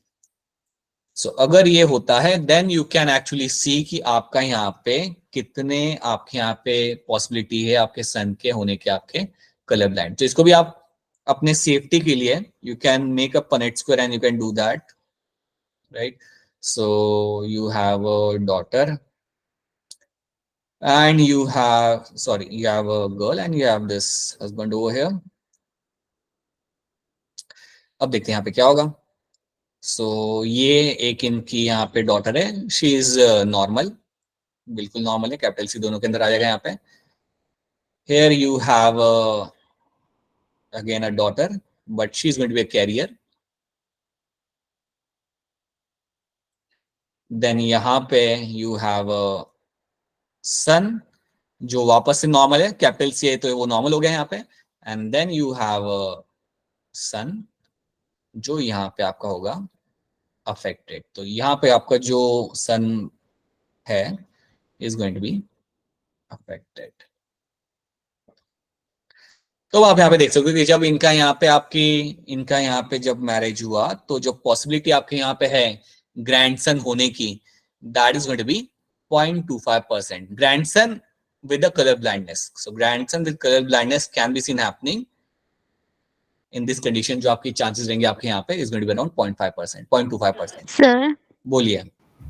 सर आपने यहाँ पे जो फीमेल है उसे कैरियर लिया है, वो अफेक्टेड नहीं होगी बट कैरियर है, और जिसकी पहले जनरेशन थी वहाँ आपने फीमेल को अफेक्टेड लिया, तो क्यों अनअफेक्टेड भी तो ले सकते थे? क्योंकि उसमें ऐसा लिखा है कि कोई उनकी फैमिली में ऐसी कोई प्रॉब्लम नहीं थी, तो इसके दो चांस बन सकते हैं, या तो वो कैरियर होगी फीमेल या फिर नॉर्मल होगी। आपने यहाँ पे कैरियर का केस लिया है, तो उस हिसाब से जो फीमेल आई है कैरियर आई है, और जो नेक्स्ट जो हमारा पनेट बना है लास्ट बन गया, बट उसको हम अनअफेक्टेड भी तो ले सकते थे। एक स्टेप पे बताना, ठीक है। सो यहाँ पे हमने लिया था, यहाँ पे देखो हमने यहाँ पे लिया था कि हमारे यहाँ पे जो लड़का है वो कलर ब्लाइंड है, ठीक है। And maize a woman with going to be like हमने यहाँ पे नॉर्मल लिया, ठीक है। The girl is going to normal with have no history of colour blindness. अब क्योंकि यहाँ पे नो हिस्ट्री उसकी कलर ब्लाइंड, इसलिए मैंने क्या किया उसे, मैंने यहाँ पे कैपिटल सी ले लिया, ठीक है। और ये तो मेरा अफेक्टेड है यहाँ पे, तो यहाँ तक क्लियर है ना। एक सर मेरी गलती थी, मुझे लगा आपने वो कैपिटल से मुझे स्मॉल लग रहा था, मुझे लगा आपने उसको अफेक्टेड लिया है और उसमें लिखा है नो हिस्ट्री, इस वजह से प्रॉब्लम हो गई। नहीं। हाँ, तो ये जो लड़का है आई मेक श्योर कि मेरा सी जो बिल्कुल स्मॉल और दूसरा सी वो काफी बड़ा हो।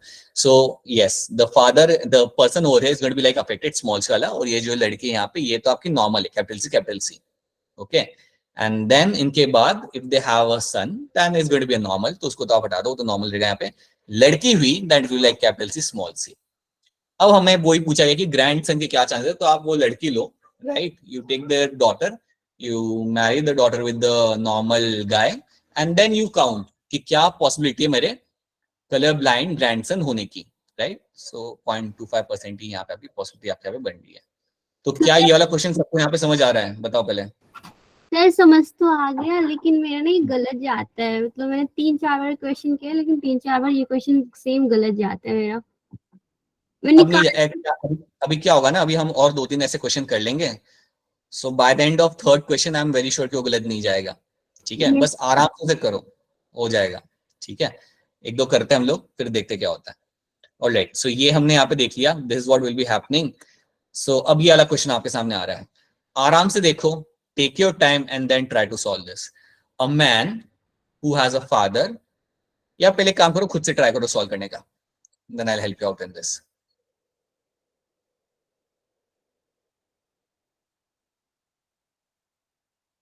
और सॉल्व हो जाए तो हैंड रेज कर देना।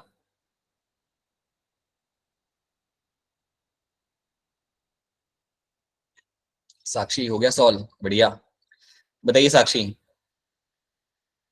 सर 25%। ऐसा लग रहा है जैसे आप पूछ रहे हो। नहीं सर, बता रही हूँ। ठीक है, गुंजन क्या लग रहा है? सर सी होगा, अगर सारे बच्चों में से पूछा होता, मतलब कि सारे ऑफस्प्रिंग में से पूछा होता तब। हाँ, चलो करते हैं सब लोग मिलके। ठीक है, आप सी बता रहे हो, ठीक है। मनीषा आपको क्या लग रहा है? सर 25 होगा, क्योंकि 3 तो नॉर्मल आए हैं मेरे, 2 बॉय है और एक गर्ल नॉर्मल आई है, और अलग अलग आंसर दे दो, तब मेरे को भी लाइक टेंशन आता है कि क्या हो रहा है यहाँ पे। ऑलराइट, भावना क्या लग रहा है? सर ए। ओके दीपक, सॉल्व कर रहे हो या व्हाट इज सर कर हैपनिंग? रहा हूँ अभी। कर रहे हो, कर लो यार, बाकी लोग भी टाइम लेके कर लो सही से, कोई नहीं। Deepu, Deepak and all the other people. चलो थोड़ा हम इससे स्टार्ट करते हैं। A man whose father was a colour blind, तो एक लड़का है जिसके फादर थे कलर ब्लाइंड, ठीक है। तो एक पहले हम एक इंडिविजुअल बनाते हैं और इसको बनाते हैं हम कलर ब्लाइंड। स्मॉल सी है, ठीक है, I have just made a small C, right. तो ये एक पर्सन है जो है कलर ब्लाइंड और इसका बेटा है, राइट। तो ये उस फादर की हम बात कर रहे हैं जो पर्पल और ग्रीन में फर्क नहीं पता कर सकते थे, ठीक है। So he has a son, right. अब देखो उन्होंने क्या बोला है, a man whose father was a color blind marries a woman, right?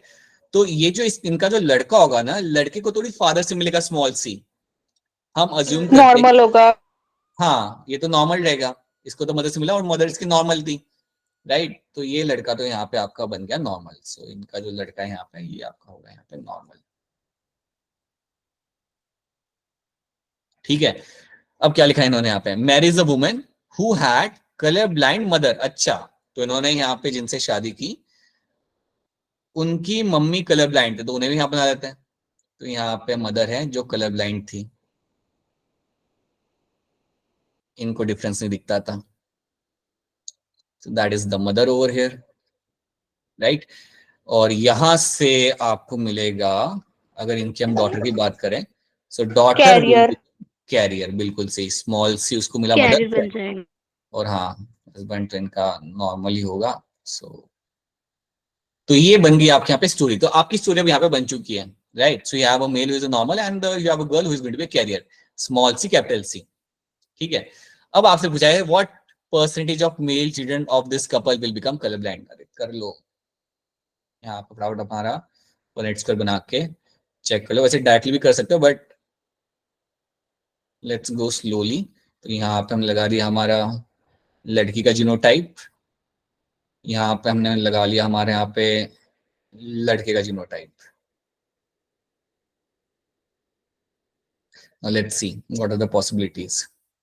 So I have a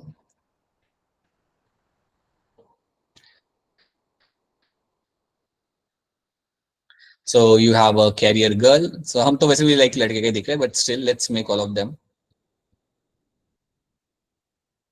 Then you have X and Y.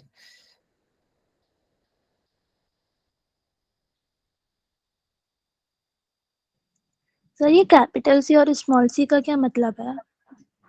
अच्छा, कैपिटल सी का मतलब यहाँ पे है it's going to be a normal condition. Capital C मतलब normal gene है मेरा यहाँ पे।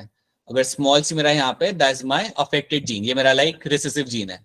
अगर रिसेसिव जीन मेरा यहाँ पे दैट मींस वो पर्सन को कलर ब्लाइंडनेस वहां पे मेरा होगा, ठीक है। तो अगर स्मॉल सी यहाँ पे लिखा हुआ है मैंने कभी आपके सामने, so that means this is going to be affected person, ठीक है। तो जहाँ पे इसलिए हम लिखे लगा कि यहाँ पे स्मॉल सी मतलब going to be affected, right, ठीक है।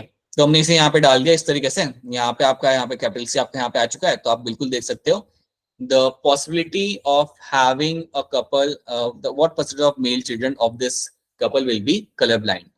तो ये पूछा है कि मेल चिल्ड्रन में कितने चांसेस होंगे कि वो कलर ब्लाइंड होने के, तो आप देख सकते हो 50। बिल्कुल सही।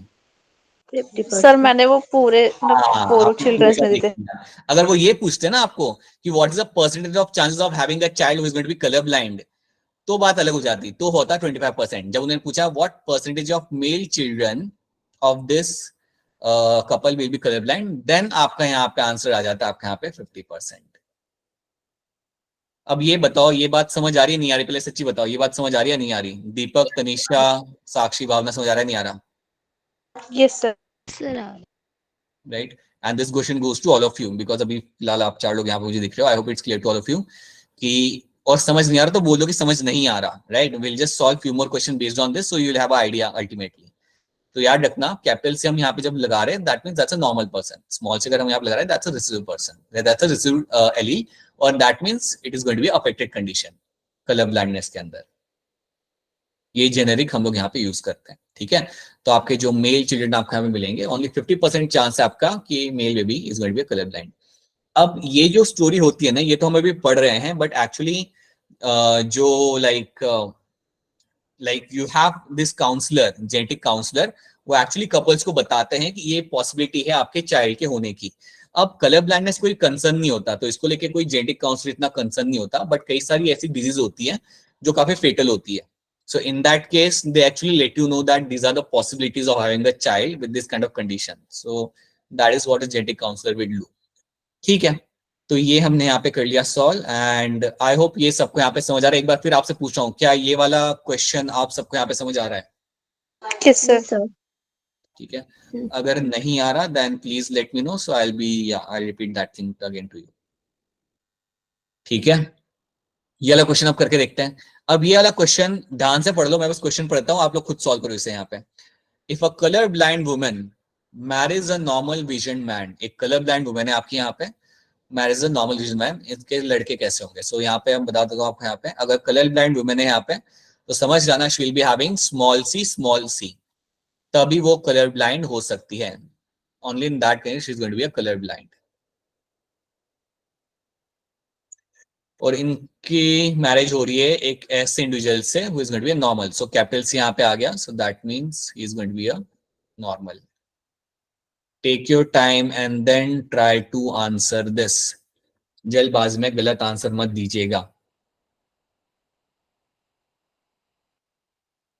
ये यहाँ पे आपके यहाँ पे कंडीशन है। अब आप सोचा कि लड़कों के यहाँ पे कलर ब्लाइंड होने के यहाँ पे चांसेस क्या है? सो बताइए तनीषा, क्या लग रहा है इसका आंसर? सर ए। दीपक क्या लग रहा है? सर ए होगा।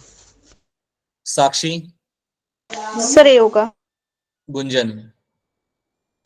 Sir A. और like is going to correct answer. I am assuming that कि बाकी लोगों का भी आंसर यहाँ पे ये आएगा, सुंदूज एंड मनीषा का भी। So yes, correct answer. Blind सारे के सारे मेरे पे कलर ब्लाइंड मेरे यहाँ पे लड़के होने वाले हैं, क्योंकि अगर फीमेल कलर ब्लाइंड है तो कोई चांस नहीं है कि कोई लड़का हो और वो कलर ब्लाइंड ना हो, right? I hope you can understand this thing.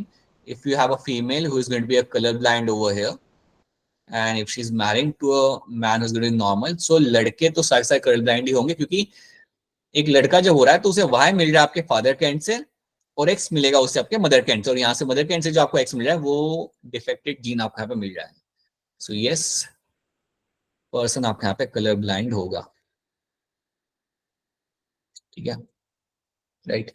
सो इस तरीके से नहीं यहाँ पे सॉल्व करना है। तो these are the 3 questions we have solve, 146, 130 and your 127। ये वाले हमने क्वेश्चन यहाँ पे सॉल्व किए। ओके, अब हम यहाँ पे बात करते हैं हमारे सिकल सेल एनीमिया की। अच्छा, आगे बढ़ने से पहले एक बार फिर पूछ रहा हूँ, इसको लेके कोई कंफ्यूजन नहीं है ना किसी को? अब यहाँ पे किसी को कोई कंफ्यूजन नहीं है? No sir. No sir. ऐसे जबरदस्ती नो मत बोलना कि चलो नो नो। सर नहीं है। हाँ, अगर हो तो बोल दो कि सर नहीं आ रहा समझ में, it has been some time, but बोल दिया करो। ठीक है, so now you have a sickle cell anaemia वाली कंडीशन आपके यहाँ पे हो जाती है। सो बड़ा क्वेश्चन सिंपल सा है, यहाँ पे हो क्या रहा है? Like give me a correct answer over here, just see the question and answers, direct answers बता दो इसके अंदर क्या ही होगा। बताइए, कौन बताएगा इसका? भावना बताइए क्या होगा इसका आंसर? सर डी, किसी में भी हो सकते हैं। इसमें भी हो सकता है, जब नहीं, दिल ऑप्शन करेगा। ए, सॉरी ऑप्शन ए होगा। Okay, alright, anyone else? मैंने तो अलसी में के हिसाब से बता दिया। एनएसयू, आपको क्या लग रहा है? Sir option B. Alright, okay, ठीक है। तनीषा? Sir B. अच्छा, ठीक है बेटा, सब लोग याद रखिएगा, इट्स अ बीटा चेन जो आपकी होती है ना, उसके अंदर आपका चेंज यहाँ पे होता है, right? So change in amino acid in the beta chain. So beta chain के अंदर आपका अमाइनो एसिड आपके यहाँ पे चेंज होगा, तब आपको ये सिकल सेल वाली आपकी कंडीशन आपको यहाँ पे देखने के लिए मिल जाती है। सो मुझे बताएगा कोई ये चेंज जो हो रहा है अमाइनो एसिड का, वो कौन सा चेंज हो रहा है यहाँ पे? सर 6 पोजीशन पे हो रहा है ग्लूटामिक एसिड और वेलिन के बीच इस में। जगह वैलिन आ जाता है।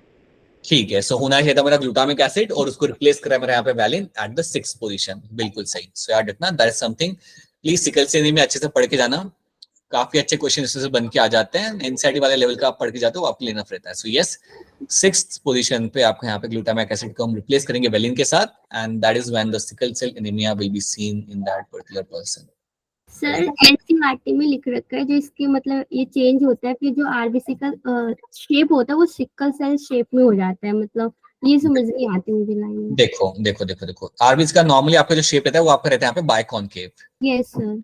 राइट, ये इसका नॉर्मल शेप है। अब मैं बता दूं बाइकॉन्केव का फायदा यहाँ पे क्या होता है। बाइकॉन्केव शेप का फायदा ये होता है कि आपके स्मॉलेस्ट कैपिलरी में से भी ये बाईपास कर सकता है इजीली। ये इसका बड़ा ही एडवांटेज होता है। दो फायदे होते हैं, एक तो इसके अंदर आपके the number of haemoglobin is going to be much more higher, this shape will have a good amount of haemoglobin, along with that this RBC can bypass through a small capillary very easily. मतलब छोटी से छोटी capillary के अंदर ये काफी easily वहां से क्रॉस कर सकता है, निकल सकता है आराम से, राइट। लेकिन जैसे ही इसका शेप हो जाता है sickle shape, as soon as you get to see कि इसका शेप यहाँ पे आपका हो गया सिकल शेप, अब यहाँ पे सबसे बड़ी जो दिक्कत यहाँ पे ये आती है कि अब ये स्मॉल कैपिलरी में से आपका पास नहीं कर सकता। अब आप तुम सोचो कि अगर ये स्मॉल कैपिलरी से पास नहीं कर पा रहा तो पता है यहाँ पे दिक्कत क्या होती है। नाउ लेट्स अज्यूम कि ये मेरी ब्लड वेसल है, राइट, ये मेरी ब्लड वेसल है यहाँ पे, और अब मेरे यहाँ पे सिकल सेल वाले मेरे आरबीसी यहाँ पे आके अटक गए, पूरा उन्होंने यहाँ पे आके अपने यहाँ पे ट्रैफिक जाम यहाँ पे क्रिएट कर लिया, क्योंकि बाईपास ही नहीं हो पा रहे वहां से, they are not able to bypass from this particular side. तो यहाँ पे ये सारे आके इकट्ठा हो रहे हैं, और यही चीज आपको यहाँ पे देखने के लिए मिलती है। So you will find at number of locations you will find some small clots will be formed with in the blood capillaries to a person suffering with sickle cell anaemia. अगर सिकल सेल एनीमिया किसी को होता है यहाँ पे तो उनके blood vessels के अंदर ऐसे स्मॉल आपको ऐसे लाइक क्लॉट्स आपको बनते हुए मिलेंगे। अब इससे नुकसान क्या हो रहा है, जो ब्लड सप्लाई करना चाहिए था एक सर्टेन एरिया की तरफ वो आपका हो नहीं रहा, क्योंकि आपका यहाँ पे रुक चुका है आपका सारा ब्लड यहाँ पे, क्योंकि वो बाईपास नहीं कर पा रहा। क्यों नहीं बाईपास कर पा रहा, शेप बदल चुका है आपका यहाँ पे। सो इसके से क्या होता है आपके कुछ मेजर ऑर्गन्स को जो ब्लड सप्लाई मिलना चाहिए था ना सही अमाउंट में, वो भी मिलना कम हो जाता है वहां पे। So that also happens over there. So this is what you find happening in the sickle cell anaemia. So ये चीज आपको यहाँ पे देखने के लिए मिल जाती है, यस सर। ठीक है। Alright, so that is what you will get to see. तो एक यहाँ पे कंसर्न है। अलॉन्ग विद दैट इनकी लाइफ स्पैन भी कम हो जाता है। जनरली आप इसका लाइफ स्पैन आपका रहेगा 120 डेज का, but if you have a sickle cell condition it will be they will be dying much more earlier. So that is why you have a anaemic condition आपको वहां पे देखने के लिए मिल जाएगी। सो ये होगा यहाँ पे आपका option B as a correct answer. Alright, ये again think wisely and then try to answer this. A woman with 2 genes for hemophilia and 1 gene for color blindness on one of its X chromosome. ठीक है, सो एक women है हमारे पास यहाँ पे, तो उन women को हम यहाँ बना लेते हैं, you have a girl और इनके पास है with 2 genes for hemophilia.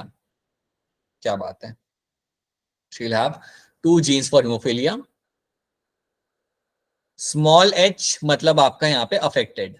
देखो हीमोफिलिया के अंदर याद रखना, अगर स्मॉल h लिखा हुआ है दैट मींस हीमोफिलिया वाला पर्सन है वहां पे वो, और वो है आपका वहां पे अफेक्टेड, राइट। अगर कैपिटल H होता है then that's going to be a normal one, ठीक है। सो 2 जीन है आपके यहाँ पे, राइट, फॉर हीमोफिलिया वाले लगे हुए वहां पे स्मॉल h, तो girl is suffering with haemophilia, rare है बट यहाँ पे आपको दिख रहा है। And 1 gene for colour blindness, तो एक जीन आपके यहाँ पे कलर ब्लाइंडनेस वाला यहाँ पे लगा हुआ है, राइट, मतलब स्मॉल c, और यहाँ पे आपका होगा कैपिटल C। तो ये है वो इंडिविजुअल और ये है इसका यहाँ पे कंडीशन। स्मॉल एच लगा हुआ है, she is suffering with haemophilia, और कलर ब्लाइंडनेस के लिए she is a carrier, colour blindness के लिए she is a carrier, so she is a carrier for a colour blindness. अब यहाँ पे क्या हो रहा है, she is marrying a normal person. इनकी यहाँ पे जो शादी हो रही है वो एक नॉर्मल पर्सन से आपकी हो रही है। आप बताइए how will the progeny is going to be. Take your time, take your 20 seconds, 30 seconds, 1 minute, 2 minute, and then please try to tell me the answer. Condition समझ लो, यहाँ पे एक आपकी फीमेल है, so you have a girl जिसको small h में लगा दिया है, a woman with 2 genes of hemophilia, that means she's suffering with the hemophilia, right? And 1 gene for color blindness, so एक small c एक capital C है, so that means color blindness तो नहीं है but hemophilia तो है ही। अब इनकी मैरिज आपके यहाँ पे हो रही है with the normal guy. So now you have to tell me कि अब यहाँ पे आपका क्या होगा। कर लो ध्यान से, फिर ऐसा ना हो कि फिर गलत आंसर बता रहे हो फिर लाइक पूरा टाइम लेके जल्दीबाजी में। Take your time and then try to tell me the answer. Alright, Tanisha क्या लग रहा है आपको इसका answer? Sir B. Alright, okay.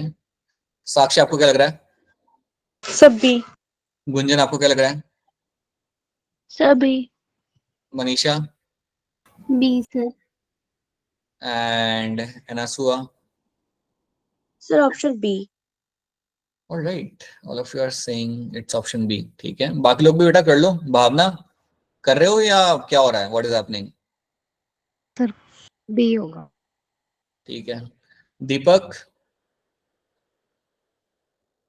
Sir इसमें थोड़ी कंफ्यूजन हो रही है, आप समझा देना। ठीक है, ठीक है, तो पहले चीज इस बार फिर हम दीपक या सब लोग हम लोग इस क्वेश्चन को देखते हैं। A woman with the 2 genes of haemophilia, उन्होंने बोला कि उसके 2 जीन है उसके पास हीमोफिलिया वाले, राइट? तो हीमोफिलिया वाले जीन को हम यहाँ पे देते हैं as a small H. Small H is for my haemophilia वाला जीन। ठीक है, this is a gene for my haemophilia. Capital H अगर है, हम सबके पास कैपिटल एच है, सो हम सब यहाँ पे हमारे normal, so we are all going to be normal. हमारा कोई ब्लड क्लॉटिंग का कोई हमारा कंसर्न है नहीं, राइट? कैपिटल सी स्मॉल सी आप लोग जानते हो, कैपिटल सी है तो हम सब normal. Again all of you like along with me can see the color, so we have a capital C and small c मतलब आपका यहाँ पे लाइक अफेक्टेड पर्सन, राइट? अब देखो यहाँ पे है क्या, आपने उन्होंने क्या किया, आपको एक इंडिविजुअल बताया, एक लड़की बताइए जिसके पास 2 है small H, they have 2 genes for haemophilia. अगर 2 स्मॉल एच है वहां पे तो 100% the girl is suffering with haemophilia. तो बिल्कुल कह सकता हूं ये जो लड़की हमने ऊपर यहाँ पे बना के रखी है, she is suffering with haemophilia. ये तो इनको यहाँ पे हुआ है, राइट? और क्या बोला उन्होंने फिर उसके बाद 1 जीन फॉर कलर ब्लाइंडनेस, एक जीन है वहां पे कलर ब्लाइंडनेस वाला, कौन सा? मेरा स्मॉल सी। तो एक जीन मेरा कलर ब्लाइंडनेस वाला भी लगा हुआ है, तो मैं कह सकता हूं she is a carrier for colour blindness. She is a carrier for colour blindness. तो ये इनके बारे में स्टोरी है जो मैंने आपको यहाँ पे बता दी, right? She is getting married to a normal person, इनका मैरिज यहाँ पर नॉर्मल से। अब हम देखते हैं यहाँ पे क्या हो सकता है, so let's make that marriage happen. तो यहाँ पे मैं वापस से बना लेता हूँ थोड़े बड़े साइज में, यहाँ बस small H over here and I have a small c and capital C. So this is a girl and she is getting married to a person who is a normal person. तो अगर normal लड़का है तो क्या होगा, capital सी होगा या small C होगा? Capital C. Capital C. ठीक है, सो कैपिटल सी। और इसका एच क्या होगा यहाँ पे, स्मॉल सी होगा कैपिटल, स्मॉल एच होगा कैपिटल एच होगा? Capital H. कैपिटल एच, क्योंकि ये लड़का आपका नॉर्मल है। ठीक है, तो यहाँ पे आपकी मैरिज है। देखो कैपिटल एच मतलब normal for haemophilia, capital C मतलब नॉर्मल फॉर कलर ब्लाइंडनेस, तो मतलब वो देख सकता है कलर, राइट? हमने यहाँ पे क्रॉस करा दिया। अब क्रॉस कराने के बाद नाउ दे हैव आस्क्ड कि अब प्रोजी का यहाँ पे कंडीशन क्या हो सकता है। So let's do one thing, यहाँ पे हम पनेट स्क्वायर बना के देख लेते हैं। Let's make a Punnett square, let's try to do that. So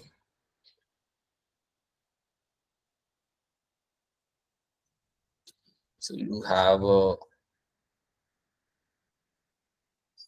that's a normal guy, capital H, capital C, and here we have a girl for small c, small h, and 1 X chromosome with the capital C and small h. ठीक है, this is a capital C. अब चलिए इसको cross कर लेते हैं हम यहाँ पे। So now you have 1 X chromosome with the small c, small h, and 1 with the capital H and capital C. तो ये लड़की अफेक्टेड होगी या नहीं होगी? कैरियर होगी। कैरियर है। ये लड़की मेरी यहाँ पे कैरियर है। ठीक है, अच्छा दीपक यहाँ तक क्लियर है? Deepak and all of you, this goes for all of you. यहाँ तक सब कुछ समझ आ रहा है आपको यहाँ पे? Yes sir. सर विमन तो कोई भी अफेक्टेड नहीं आ रही। आपके कोई भी नहीं आ रहे? हाँ ठीक है, चलो करते हैं हम लोग करते हैं। ठीक है, ये हमारे यहाँ पे हो गया। So she is going to be a carrier over here, right? यहाँ पे लगा लेते हैं। यहाँ पे आपका क्या होगा, again you will have a small H यहाँ पे, और वाई मेरा यहाँ पे कैसा है, वाई तो मेरा वाई का वाई रहेगा, उसमें तो कुछ वैसे भी नहीं होता।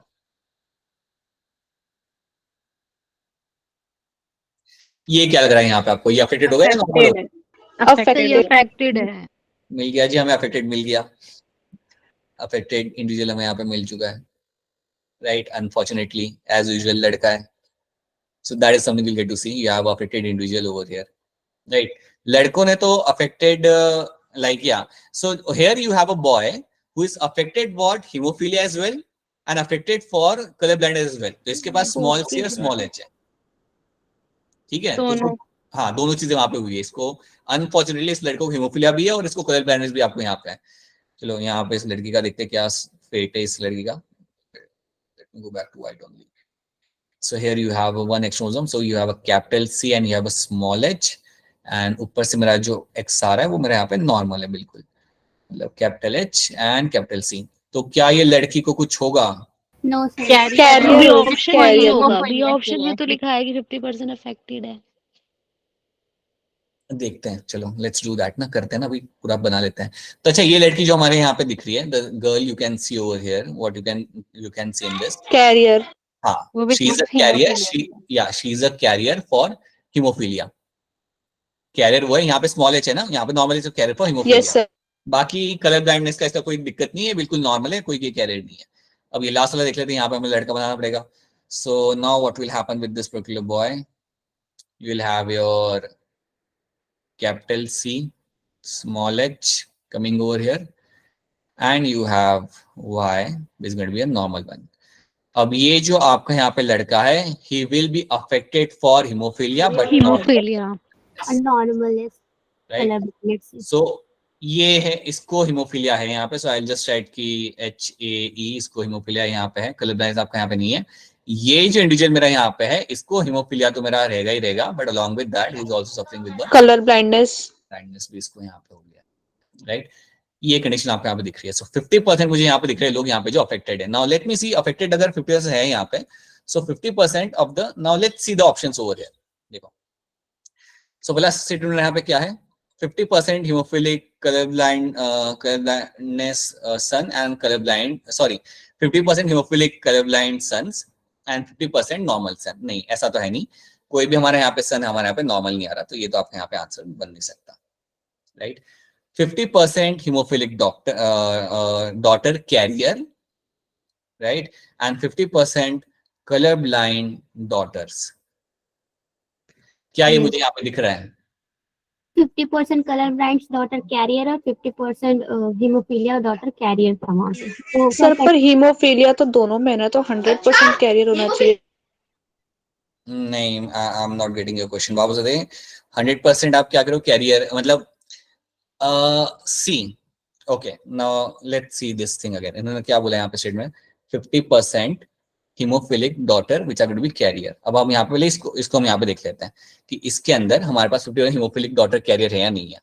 तो आप यहाँ पे देख लो, आपकी जो डॉटर्स आपको यहाँ पे दिख रही है, राइट, उसमें you can see you have a 50% carrier, right, दोनों में से एक है ना यहाँ पे। सो मेरी ये स्टेटमेंट तो यहाँ पे ट्रू हो गई, this statement over here becomes true, कि यहाँ पे मेरी 50% यहाँ पे डॉटर जो मेरे यहाँ पे, वो मेरे यहाँ पे कैरियर बन जाती है। क्यों कैरियर मेरे यहाँ पे बन रही, because you have a small H and a capital H, तो ये मेरे यहाँ पे कैरियर बन गई, राइट। सेकंड पार्ट क्या है स्टेटमेंट का, एंड 50% कलर ब्लाइंड डॉटर्स, 50% जो मेरे यहाँ पे डॉटर्स है वो मेरे यहाँ पे कलर ब्लाइंड है, ये लोग यहाँ पे कह रहे हैं। तो अगर आप दो को देखोगे यहाँ पे, सो यस, दो में से एक जो मेरे यहाँ पे वो कलर ब्लाइंड है, right. So I can very clearly see that कि ये भी मेरी स्टेटमेंट यहाँ पे फॉल कर रही है यहाँ पे सही। तो यहाँ पे दोनों स्टेटमेंट मेरे यहाँ पे सही बैठ रही है। अगेन देखो, यहाँ पे वो लोग स्पेसिफिक डॉटर्स के यहाँ पे बात कर रहे हैं, राइट। तो उसके कॉन्टेक्स्ट में मेरी दोनों की दोनों स्टेटमेंट यहाँ पे सही है। यहाँ पे मेरी 50, यहाँ पे मतलब मेरी कैरियर है कलर ब्लाइंड के लिए भी 50% and I have 50% carrier for my haemophilia, so that is why both the statement over here becomes my true. तो ये स्टेटमेंट मेरे यहाँ पे सही आ रही है क्या? ये बात पहले आपको समझ आ रही है? Is this thing clear to all of you? Sir पर सर हीमोफीलिक के लिए तो दोनों मतलब एक एक करके सबके बताओ। सब हाँ, कैरियर है ना सर, सारी डॉटर कैरियर है ना हीमोफीलिक के, पर तो हाँ, 100% होना चाहिए। नहीं, सी देखो यहाँ पे आप कह रहे हो कि हीमोफिलिया के लिए सारी डॉटर आपके यहाँ पे कह रहे हैं, आप ये कह रहे हो ना? Yes sir. आप इसे देखो यहाँ पे, इसे देखो, right, this is also going to be a carrier over here, this is going to be a carrier over here, right. But हाँ, उन्होंने यहाँ पे देख रखा है आपका 50% for haemophilic daughter are going to be carrier, 50% daughter going to be carrier over here, ठीक है। चलो आपकी बात मानते हैं कि चलो यहाँ पे भी वो आपकी कैरियर है, यहाँ पे भी आपकी, देख दोनों टाइम पे आपकी वो कैरियर है। हम बाकी के दो स्टेटमेंट यहाँ पे देखते हैं कौन सा मोस्ट अप्रोप्रिएट है, हम उसे यहाँ पे ढूंढते हैं। चलो हमने यहाँ पे ये देख लिया, ये हमारा वहां पे सही बैठ रहा था, बाकी स्टेटमेंट हम यहाँ पे देख लेते हैं। ऑल बाकी तो बिल्कुल गलत है। हाँ, all sons and daughters haemophilic and colour blind, तो ये तो तुम्हारा गलत हो गया, ऐसी तो कोई बात नहीं है। सन्स तो चलो तब भी हो रहे हैं, बट ऐसा नहीं कि सारे सन्स आपके यहाँ पे हीमोफिलिक हो रहे हैं और सारे के सारे कलर ब्लाइंड हो रहे हैं, तो that's going to be untrue, right. Then ये वाला statement haemophilia and colour blind daughter, ये भी आपकी गलत हो जाती है। तो अब आप यहाँ पे देखोगे ना बेटा, A B C D में से कौन सा स्टेटमेंट है जो ज्यादा अप्रोप्रिएट है, So you get to see that option B over here becomes a much more appropriate answer, right? क्योंकि बाकी स्टेटमेंट मेरे यहाँ पे बिल्कुल गलत हो जाते हैं। तो ऐसे क्वेश्चन आपके सामने आएंगे जहां पे आपको लगेगा, आप जब सॉल्व करके आपको पता चलेगा that you have to look for a most appropriate answer, और यहाँ पे आपको जो बनेगा, आपको यहाँ पे स्टेटमेंट बी ही बनेगा, ना ही डी की कोई चांसेस है यहाँ पे। डी आपका यहाँ पे हो नहीं रहा, hemophilic and colour blind daughters, ऐसा तो है ही नहीं आपका यहाँ पे, right? You don't get to see happening over there. C क्या कह रहा है? All sons and daughter hemophilic and colour blind, ये भी आपका नहीं है। हाँ, लड़कों को यहाँ पे अफेक्टेड हो रहे हैं यहाँ पे हीमोफिलिया को लेके, और कलर ब्लाइंड को लेके एक अफेक्टेड यहाँ पे हो रहा है, लेकिन सब लोग तो नहीं हो रहे ना यहाँ पे। So that is why C and D आपके यहाँ पे हो नहीं सकता, ए आपके चांस हो नहीं रहा यहाँ पे होने का, B is a much more correct statement over here, right? आपने जो बोला कि सर सारे के सारे वहां पे क्या रह रहे हैं, वो बात आपकी सही है, लेकिन उस हिसाब से अगर आप स्टेटमेंट को, तो आप स्टेटमेंट को गलत नहीं कह सकते, स्टेटमेंट भी आप यहाँ पे सही कह रहा है एक तरीके से, राइट? कि 50% आपके हेमोफिलिक डॉटर है and 50% colour blind daughter. So most appropriate जो आपकी स्टेटमेंट आपकी बनेगी यहाँ पे, वो आपके यहाँ पे बी बनेगी। क्या ये वाली बात आपको यहाँ पे समझ आ रही है? Is this thing clear to all of you? Yes sir. Yes sir. ठीक है, सो इसको सर हाँ बेटा बोलो। सर अगर यहाँ 100% होता तो ये सही होती, 50% हीमोफिलिक की जगह। तो अगर वो ऐसा बोलते ना, all daughters right are going to be carrier, right, तो आपका स्टेटमेंट आपका सही हो जाता, वो सही रहता, राइट? अगर वो कहते कि आपकी सारी डॉटर्स आपके यहाँ पे कैरियर है, यहाँ पे आपके यहाँ पे, then yeah in that case that's going to be true statement. You can very clearly see कि आपकी जो सारी डॉटर्स आपकी यहाँ पे, they are going to be carrier for haemophilia, right? So that is going to be in that case that would be a right statement, like exactly correct statement without किसी उसके second thought के. But yes, again this statement is also going to be true comparatively. So that's why option B बनेगा मैंने यहाँ पे as a correct answer, right? Okay. ये भी simple question है, ये तो आप अगर ये ऐसे क्वेश्चन अगर आप संभाल सकते हो तो ये क्वेश्चन तो आपसे बहुत जल्दी हो जाएगा। Of a normal couple half the sons are haemophilic, एक नॉर्मल कपल है, इनके यहाँ पे आधे सन्स जो यहाँ पे हो रहे हैं भी haemophilic, while the half the daughters are carrier, the gene is located on, कहाँ से आ रहा है ये जीन बताइए? हैंड रेज करना पड़ेगा बताने से पहले, ये तो आप वैसे ही कर सकते हो, तब भी टेक योर टाइम, जल्दबाजी में 4 मार्क जाने नहीं चाहिए। half the sons are going to be hemophilic and half the daughters are going to be carrier, ऊपर से कपल नॉर्मल है। हाँ जी गुंजित बताइए क्या होगा इसका आंसर? सर सी। आप कह रहे हो सी, ठीक है। मनीषा आपको क्या लग रहा है? सर सी। दीपक? सर ए। ओके, ऑलराइट, ठीक है बेटा। ए क्यों लग रहा है बेटा आपको? सर ए इसलिए क्योंकि इन्होंने बोला है कि हाफ सन्स हीमोफिलिक है, तो हाफ का मतलब अगर ये अफेक्टेड जिन फादर पे होगा तो हाफ पॉसिबिलिटी रहेगी कि वो अफेक्टेड हो, क्योंकि मदर तो नॉर्मल ही है। मदर को अगर नॉर्मल लेके चले और फादर को अफेक्टेड लेके चले तो हाफ But- पॉसिबिलिटी होगी। दीपक मैं बात समझ रहा हूँ, दीपक बात सुनो ना, यहाँ पे लिखा उन लोगों ने it's normal couple, it's normal couple बोल दिया उन्होंने कि यार कपल नॉर्मल है, कपल को कोई हीमोफिलिया नहीं हुआ, तो अगर फादर को भी नहीं होगा फिर तो? यस सर, मैं ये लाइन देखना भूल गया। गए 4 मार्क दीपक, 4 मार्क गए। सर 5 जाते हैं एक नेगेटिव। हाँ 5 जाते हैं, गए 5 mark Deepak, like it's gone like. और वैसे भी फादर से थोड़ी ना एक्स लिंक्ड डिजीज करनी चाहिए। हाँ, That फादर will- से थोड़ी आएगी। वही, yeah, there is no chance of like father having involvement हो रहे, but वही है, ध्यान से देखो, ठीक है? चलो, so you have a normal couple, so normal couple है यहाँ पे, तो father तो normal मतलब he should be happy with the capital H। Mother क्या लग रहा है? मदर का बताओ, ये क्या होगा ऊपर उसके लगा हुआ? स्मॉल सी होगा, कैपिटल सी होगा, क्या होगा बताइए? कैरियर होगी, कैरियर कैरियर होगी। एक कैपिटल एक कैपिटल सी स्मॉल सी, यही कंडीशन आपके यहाँ पे हो सकती है। और जो भी sorry I have to write H ना, सॉरी मोपिलिया, या it's like capital H, sorry for the handwriting. Alright, so you have a capital H and small H. So ये आपके यहाँ पे मदर है आपके यहाँ पे, and father is going to be normal over here. तो बिल्कुल आपका जो कुछ भी यहाँ पे आ रहा है, जो भी आपकी डिजीज यहाँ पे ट्रांसफर करने का जो मेन रीजन आपका यहाँ पे आ रहा है, that's going to be the mother के एंड से, right? So 1 X chromosome mother, she is the one जहां से आपके यहाँ पे सारे आपके डॉटर्स और आपके जो सन्स उनको जो भी डिजीज मिल रही है वो मदर के एंड से मिल रही है, राइट। अच्छा एक बात बताओ, अगर लिखा होता all daughters and all sons are going to be affected, और कपल आपका यहाँ पे, क्या नॉर्मल होता फिर उस कंडीशन के अंदर? नो सर, दो सबके सब affected नहीं सर, Both दोनों sir. अफेक्टेड होते, दोनों अफेक्टेड होते। राइट, ठीक है। अच्छा मुझे ये बताओ, अगर मदर नॉर्मल होती, मदर कंप्लीटली नॉर्मल है, कोई उसके ऊपर कैरियर भी नहीं है, वो बिल्कुल नॉर्मल है, और फादर अफेक्टेड है, तो इस कंडीशन के अंदर क्या बेबीज अफेक्टेड होते हैं नहीं होते हैं? नहीं होते, गर्ल्स सिर्फ एक affected कैरियर होते, बॉयज नहीं होते। नहीं सर, अफेक्टेड नहीं होती, कैरियर होती। सही है, अफेक्टेड नहीं होता, आपके हमेशा कैरियर रहते हैं, ठीक है। चलो, तो याद रखना ऐसी कंडीशन अगर कभी आ रही है तो, और ऐसा लग रहा है ना कि यार ये समझ नहीं आ रहा, तो बना लो साइड में, राइट, पढ़ लो, बना लो, take your 2 minutes max to max, not more than that, और बना के साइड में बना के आप एक बार कंफर्मेशन ले लो अपने एंड पे कि हाँ भाई ऑप्शन सी मेरे यहाँ पे सही निकल के आएगा यहाँ पे, ठीक है। ये है मेरा क्वेश्चन यहाँ पे रिकॉम्बिनेशन फ्रीक्वेंसी वाले का। सो कोई जानता है रिकॉम्बिनेशन फ्रीक्वेंसी फाइंड करने के लिए इसका एक फॉर्मूला होता है, फॉर्मूला क्या होता है? Yes sir. बता दीजिए। Sir, A plus T square plus COD is equal to 1. ठीक है, RF recombination frequency is equal to number of recombinants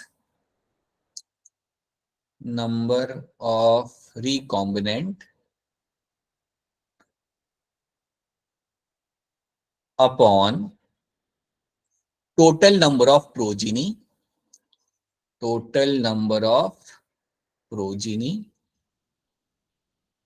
into 100, तभी वो परसेंटेज की वैल्यू आपके यहाँ पे निकलती है। बेटा just give me a minute, I will just connect my self with the chat, alright. By the way आप ये सॉल्व करने का ट्राई करो, तब तक फटाफट सॉल्व करो। यहाँ पे आप देखो कि यहाँ पे आपके रिकॉम्बिनेंट आपके यहाँ पे कौन से है, क्योंकि आई विल गेट दैट।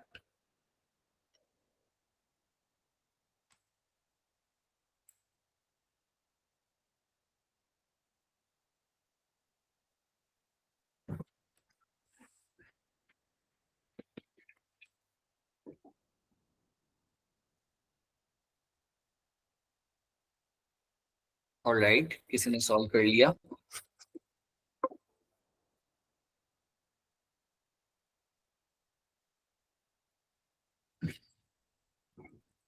एक सेकंड। हाँ जी साक्षी बताइए, क्या लग रहा है आपको इसका आंसर? सर मेरा 10 आ रहा है। ठीक है, alright, okay.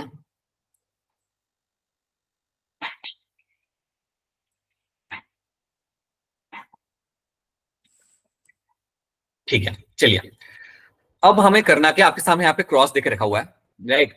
In a test cross of F1 generation having a genotype of capital A small a capital B small b, following progeny were obtained, right. तो आपने ये प्रोजेनी आपको यहाँ पे मिली है, तो एक ये है, right, this one, then we have this one, then we have this one, and we have this one, right. अब जब भी आपको ये नंबर मिलता है ना, 450 आपको ये मिल रहा है, देन 450 आपको small a small b small b मिल रहा है, देन ये आपको मिल रहा है 50 एंड 50। तो अगर आपसे पूछे कि यार आपको इसकी RF वैल्यू निकालनी है, पूछा क्या इन्होंने यहाँ पे आपको, how far is in centimorgan are the A and B genes, ये आपसे यहाँ पे पूछा हुआ है। तो पहले आपको यहाँ पे निकालना पड़ेगा यहाँ पे आपका RF वैल्यू। तो याद रखना RF वैल्यू निकालने के लिए आपको जानना है कि नंबर ऑफ रिकॉम्बिनेंट यहाँ पे कितने हैं। अब नंबर ऑफ रिकॉम्बिनेंट का नंबर हमेशा कम रहेगा, तो अगर आप ये वैल्यूज देखोगे, आप यहाँ पे टोटल वैल्यू जो आप यहाँ पे देखोगे, इसमें जो प्रोजेनी सबसे कम है वो है मेरे 2, capital A small b small b, एक ये आपका यहाँ पे हो गया, और दूसरा आपका यहाँ पे हो गया small a capital B small b। इनकी वैल्यूज आपकी सबसे कम है, सो याद रखना they are my recombinant.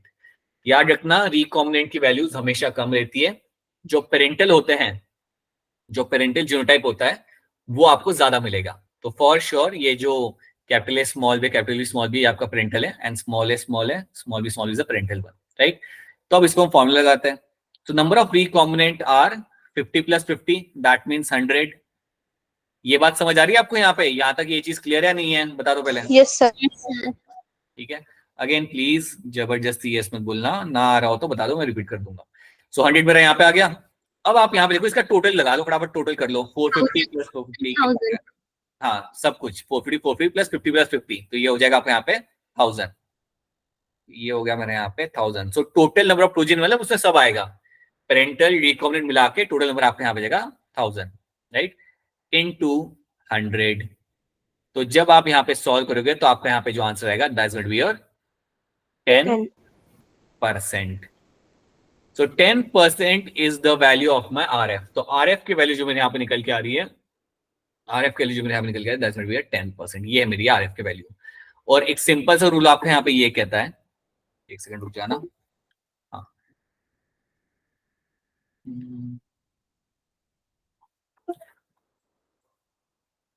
Okay. So RF की वैल्यू यहाँ पे मिल चुकी है। अब सिंपल सा रूल आपके यहाँ पे जो भी आपकी RF की वैल्यू है वही आपकी सेंटीमॉर्गन की वैल्यू भी आपके यहाँ पे बन जाती है। So if the RF is my 10%, तो distance between this particular gene is going to be around like 10 सेंटीमॉर्गन।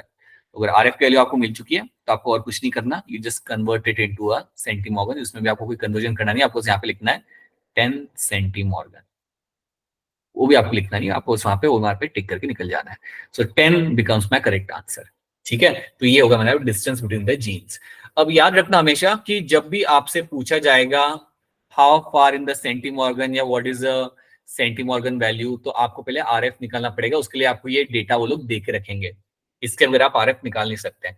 और जब आपके सामने ये डेटा रखा जाएगा, so you can look for number of recombinant जिनका वैल्यू सबसे कम रहेगा, और जो टोटल नंबर ऑफ प्रोजीन होगा वो आपका आएगा डिनोमिनेटर के अंदर, and then you multiply with the 100। ये करना मत भूलना, कई बार वो 100 के साथ मल्टीप्लाई नहीं करते and then they get a random value and they get confused. So please do that, you should be able to come with the right answer. तो इस तरीके से आप अपने ऐसे क्वेश्चंस को आप सॉल्व कर सकते हो। Again given a chance I'll share with you few more questions like this so that you can solve these questions, right? ठीक है। अच्छा, so अभी तक हमने like in this class, in today's class mainly what we have done, हमने हमारे यहाँ पे सॉल्व किया about the haemophilia colour blindness को लेके हमारी स्टोरी हमने यहाँ पे समझी है। We have solve some question based on the other PYQs based on other topic as well. एक दो क्वेश्चन हम लोग और सॉल्व करते हैं and then we can wrap this up, ठीक है। अब इसके पहले मुझे आप कुछ चीजें आप अपने एंड से बता दो, कुछ चीजें हैंड रेस करके अपने एंड से मुझे बता देना कि अब मुझे ये बताओ, if you have a condition like this, you have a condition, you have a girl और उसकी कंडीशन है यहाँ पे स्मॉल सी। मुझे बताइए क्या ये इसको क्या है, कौन सी कंडीशन इसको है यहाँ पे, that is something I want to know. Colour blindness. Colour blind. हाँ जी ठीक है, right. So here you will get she is suffering with the colour blindness and she is going to be affected, बिल्कुल सही, right. If you have a boy small h, that means what? Hemophilia. Hemophilic affected. हाँ जी, haemophilia है इनको बिल्कुल, और ये है आपके यहाँ पे हीमोफीलिया अफेक्टेड, ठीक है, राइट। अब मुझे इतना भी बता दीजिए कि अगर हम हीमोफीलिया की बात करते हैं और अगर मैं आपके सामने एक केस लाता हूं और मैं कहता हूं कि he is suffering with the haemophilia A, तो बताइए कौन सा क्लॉटिंग फैक्टर उस पर्सन के अंदर नहीं है? 8 राइट, बिल्कुल सही, उनके अंदर आपका क्लॉटिंग फैक्टर नंबर 8 आपका यहाँ पे नहीं है। अब मुझे आप ये बताइए यहाँ पे कि अगर मैं आपके सामने एक केस लाता हूं और मैं कहता हूं कि इस पर्सन के अंदर क्लॉटिंग फैक्टर नंबर 9 नहीं है, तो वो कौन से हीमोफीलिया से सफर कर रहा है? हीमोफीलिया बी से। ठीक है, हीमोफीलिया बी से। और मुझे ये भी बता दीजिए कि उसका क्लॉटिंग फैक्टर का नाम क्या होता है 9 वाले का? Christmas clotting factor. Christmas clotting factor, ठीक है। तो जैसे उसका नाम वहां पर होता है क्रिसमस क्लॉटिंग फैक्टर, तो ये जो फैक्टर 8 होता है मेरे यहाँ पे, similarly this factor 8, this clotting factor 8, ये जो क्लॉटिंग फैक्टर मेरा यहाँ पे 8 होगा, इसका नाम होता है एंटी हीमोफिलिक फैक्टर। इसको हम बोलते हैं यहाँ पे as anti haemophilic factor.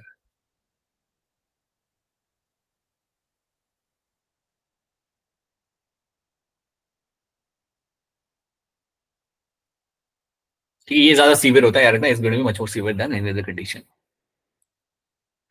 Alright, now tell me something. अगर एक लड़का है और वो है आपका यहाँ पे कलर ब्लाइंड, स्मॉल सी बनाया मैंने यहाँ पे, it's a small C and it's a colour blind, so he is a guy who is a colour blind. अगर ये कंडीशन है आपकी यहाँ पे और इसकी अगर मैरिज होती है नॉर्मल लड़की के साथ, क्या डॉटर्स के अंदर कलर ब्लाइंडनेस मिलेगा, नहीं मिलेगा? नहीं मिलेगा। नहीं मिलेगा। कैरियर होगी। कैरियर होंगी। लड़कियां कैरियर होंगी, बट यस कभी भी वो अफेक्टेड वहां पे नहीं होंगी, right? So yes this is going to be a man is going to be having a colour blindness, but yes यहाँ से आपका ट्रेट कभी भी आपके डॉटर्स के तक आपका नहीं जाएगा. She will be the all the daughters can be a carrier but not affected one, right? So please ये वाले क्वेश्चंस एक बार फिर देख जाना, सो दैट कलर ब्लाइंडनेस वाले क्वेश्चन करने में आपको कोई दिक्कत ना आए. Okay, now let me share with you. ये वाला क्वेश्चन करके दिखा दो, खुद से कर लो फटाफट. Take your 30 seconds and quickly answer this question.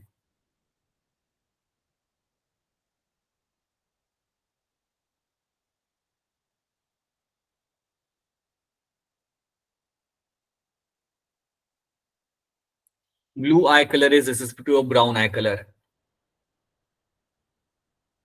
पहले उन्होंने बता दिया. चलो हम एक काम करते हैं, ब्राउन को हम देते हैं यहाँ पे as a capital B. So capital is going to be brown और small B is going to be for blue, जो नॉर्मली आपको लाइक रिसेसिव ट्रेट है.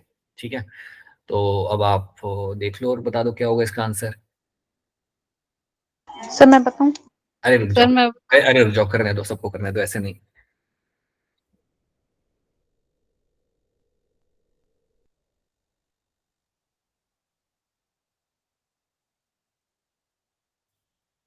सुंदूस हो गया आपका आंसर? हो गया आपका question?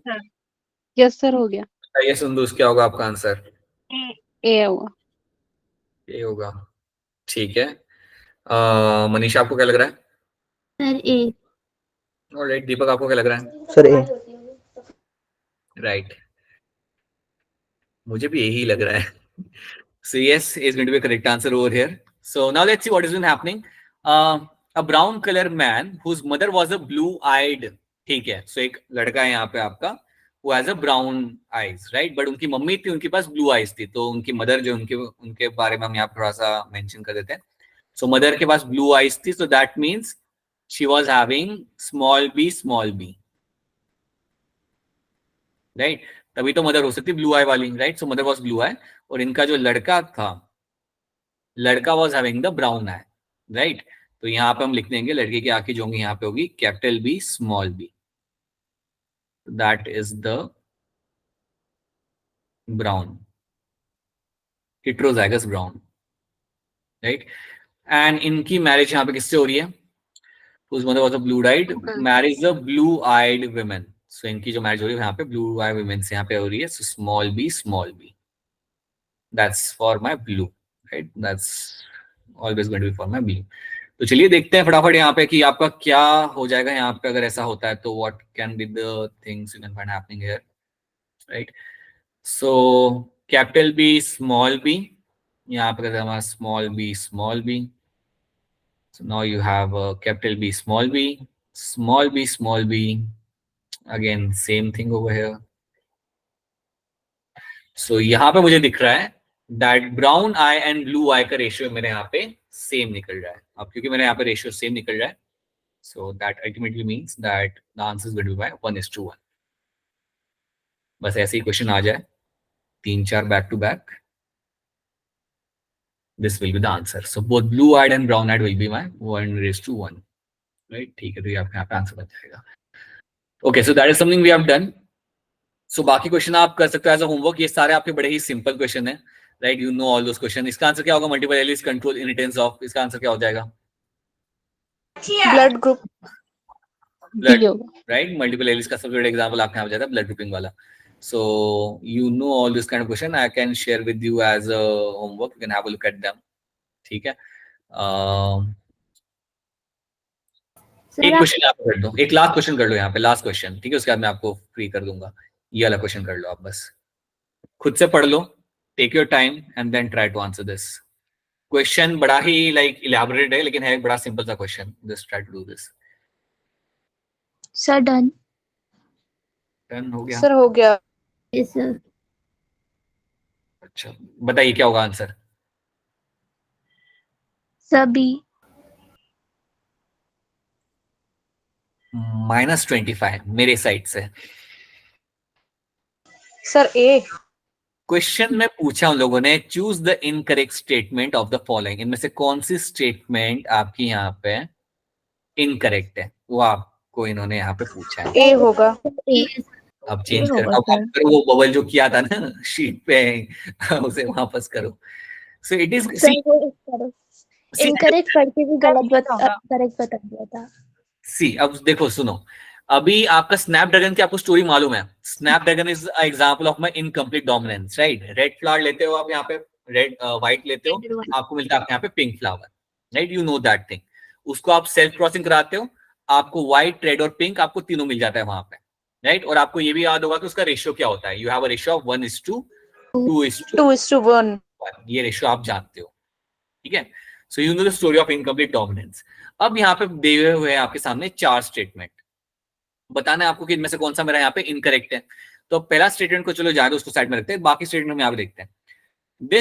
This experiment does not follow principle of dominance. ये तो सही बात है ना, दैट्स अ ट्रू स्टेटमेंट। ये जो आपका एक्सपेरिमेंट है या ये जो आपकी स्नैपड्रैगन की जो कहानी है, वो लॉ ऑफ डोमिनेंस को फॉलो नहीं करती। अगर कर रही होती तो पिंक कलर नहीं मिल जाता, या फिर रेड मिलता, या फिर व्हाइट मिलता। सो दैट इज व्हाई ये स्टेटमेंट आपके यहाँ पे जाता है सही। Pink colour in F1 is due to incomplete dominance, ये बात भी आपके यहाँ पे सही हो जाती है। That is also going to be true statement. Ratio of F2 is 1:4 red, 2:4 pink, 2/4 pink and 1/4 white, ये भी आपकी बात बिल्कुल सही है। This is also going to be true, यही हमने वहां पे लिखा हुआ है। बट पहला स्टेटमेंट आपका यहाँ पे क्या कह रहा है, law of segregation does not apply in this experiment, ये बात आपके यहाँ पे गलत है, राइट। सेग्रीगेशन तो होगा ही होगा। सेग्रीगेशन का सिंपल भी होता है कि आपके दोनों जो आपके यहाँ पे क्रोमोसोम्स है, या दोनों आपके जो एलील्स है आपके यहाँ पे, आपके सेपरेट हो रहे, वो तो आपके होने ही है जब गैमेट फॉर्मेशन होता है। तो ये तो आपका चाहे इनकम्प्लीट डोमिनेंस हो, को डोमिनेंस हो, या कुछ भी हो, this event will keep on happening all the time. ये तो आपका यूनिवर्सल है। So that is why this statement is going to be incorrect. ये लोग कह रहे हैं कि ये यहाँ पे अप्लाई नहीं करता, ये बात गलत है, ये अप्लाई करेगा। So that is why this going to be a incorrect statement, ठीक है। तो ये चीज आप यहाँ पे ऐड रखना, राइट। क्या क्वेश्चन और उसका आंसर आप सबको यहाँ पे समझ आ रहा है? Yes sir. Yes sir. Everyone, yes, by the end of the class. Very good. Okay, so that is something we have done. So इसमें जो बाकी questions है, you can have a look at those questions. There you can have a look at them. Solve करिए उन्हें खुद से, try करिए उन्हें solve करने का. Just give me a minute. अच्छा, before we wrap up the class, मुझे बताइए इनमें से अगर कोई चीजें जो आपको अभी भी समझ नहीं आई, then please let me know. If there is something we haven't understood अभी भी, then please बता दो, तो we can ensure that कि आपको समझ आ जाए। सर आपने प्रोटीन फैक्टर 8 का नाम क्या बताया था? Anti haemophilic factor. Okay sir. ठीक है, वो चीज है। एंड कोशिश करिए एज मोर लाइक जितने ज्यादा आप क्वेश्चन सॉल्व करेंगे उतनी आपका लाइक अंडरस्टैंडिंग यहाँ पे क्लियर होता जाएगा। We have mainly did questions from the TH Morgan parts, हमने यहाँ पे क्वेश्चंस किए थे। That is the question we have solved. इसके ऊपर वाले जो क्वेश्चन है वो बेसिकली आपके लाइक थ्योरी बेस्ड क्वेश्चंस है। It won't take much amount of time to like solve them, ठीक है। And I would recommend कि RF वाले क्वेश्चन भी like try to solve few more question based on them so that you can have a grip on them, ठीक है। Sir हाँ जी बेटा बोलिए। जैसे ये क्वेश्चन था इनकम्प्लीट कोडोमिनेंस वाला, अगर इसमें वैसा आता जो ब्लड ग्रुप वाला है, तो उसमें तो ये वाली स्टेटमेंट गलत हो, मतलब ये तो वैलिड होती ना डोमिनेंस वाली। अगर ब्लड ग्रुप वाला भी होता ना उसके अंदर, हाँ सी, हाँ अगर ब्लड ग्रुपिंग वाला होता वहां पे, तो ये फिर स्टेटमेंट दो गलत हो जाती है यहाँ पे फिर, राइट। क्योंकि ब्लड ग्रुप वाले के अंदर तो डोमिनेंस वाला चीज फॉलो होता है, ठीक है। तो ये आपको स्टेटमेंट मिलता ही नहीं वहां पे। हाँ अगर यही स्टेटमेंट आपका वहां पे होता then that would have been a wrong statement. आप ऐसा इमेजिन कर लो कि ब्लड ग्रुपिंग वाला यहाँ पे सिनारियो उन्होंने डाल दिया, आपका स्टेटमेंट ए भी सही है, सी भी सही है, डी भी सही है, ए उन्होंने कुछ डाला था जो सही था, और बी उन्होंने ये डाल दिया वहां पे, तो हाँ बी मेरा गलत हो जाता है, क्योंकि ए बी और ब्लड ग्रुप के अंदर आपको डोमिनेंस देखने के लिए मिलता है। या so that's going to be a wrong statement, ठीक है। Alright, so this is something we have done, and yeah, you can just have a look at these questions later on as well, right? So now I'm just waiting for your questions. अगर आपके कोई queries या कोई questions है, then please go ahead and ask the questions. So I'll just ask again. यहाँ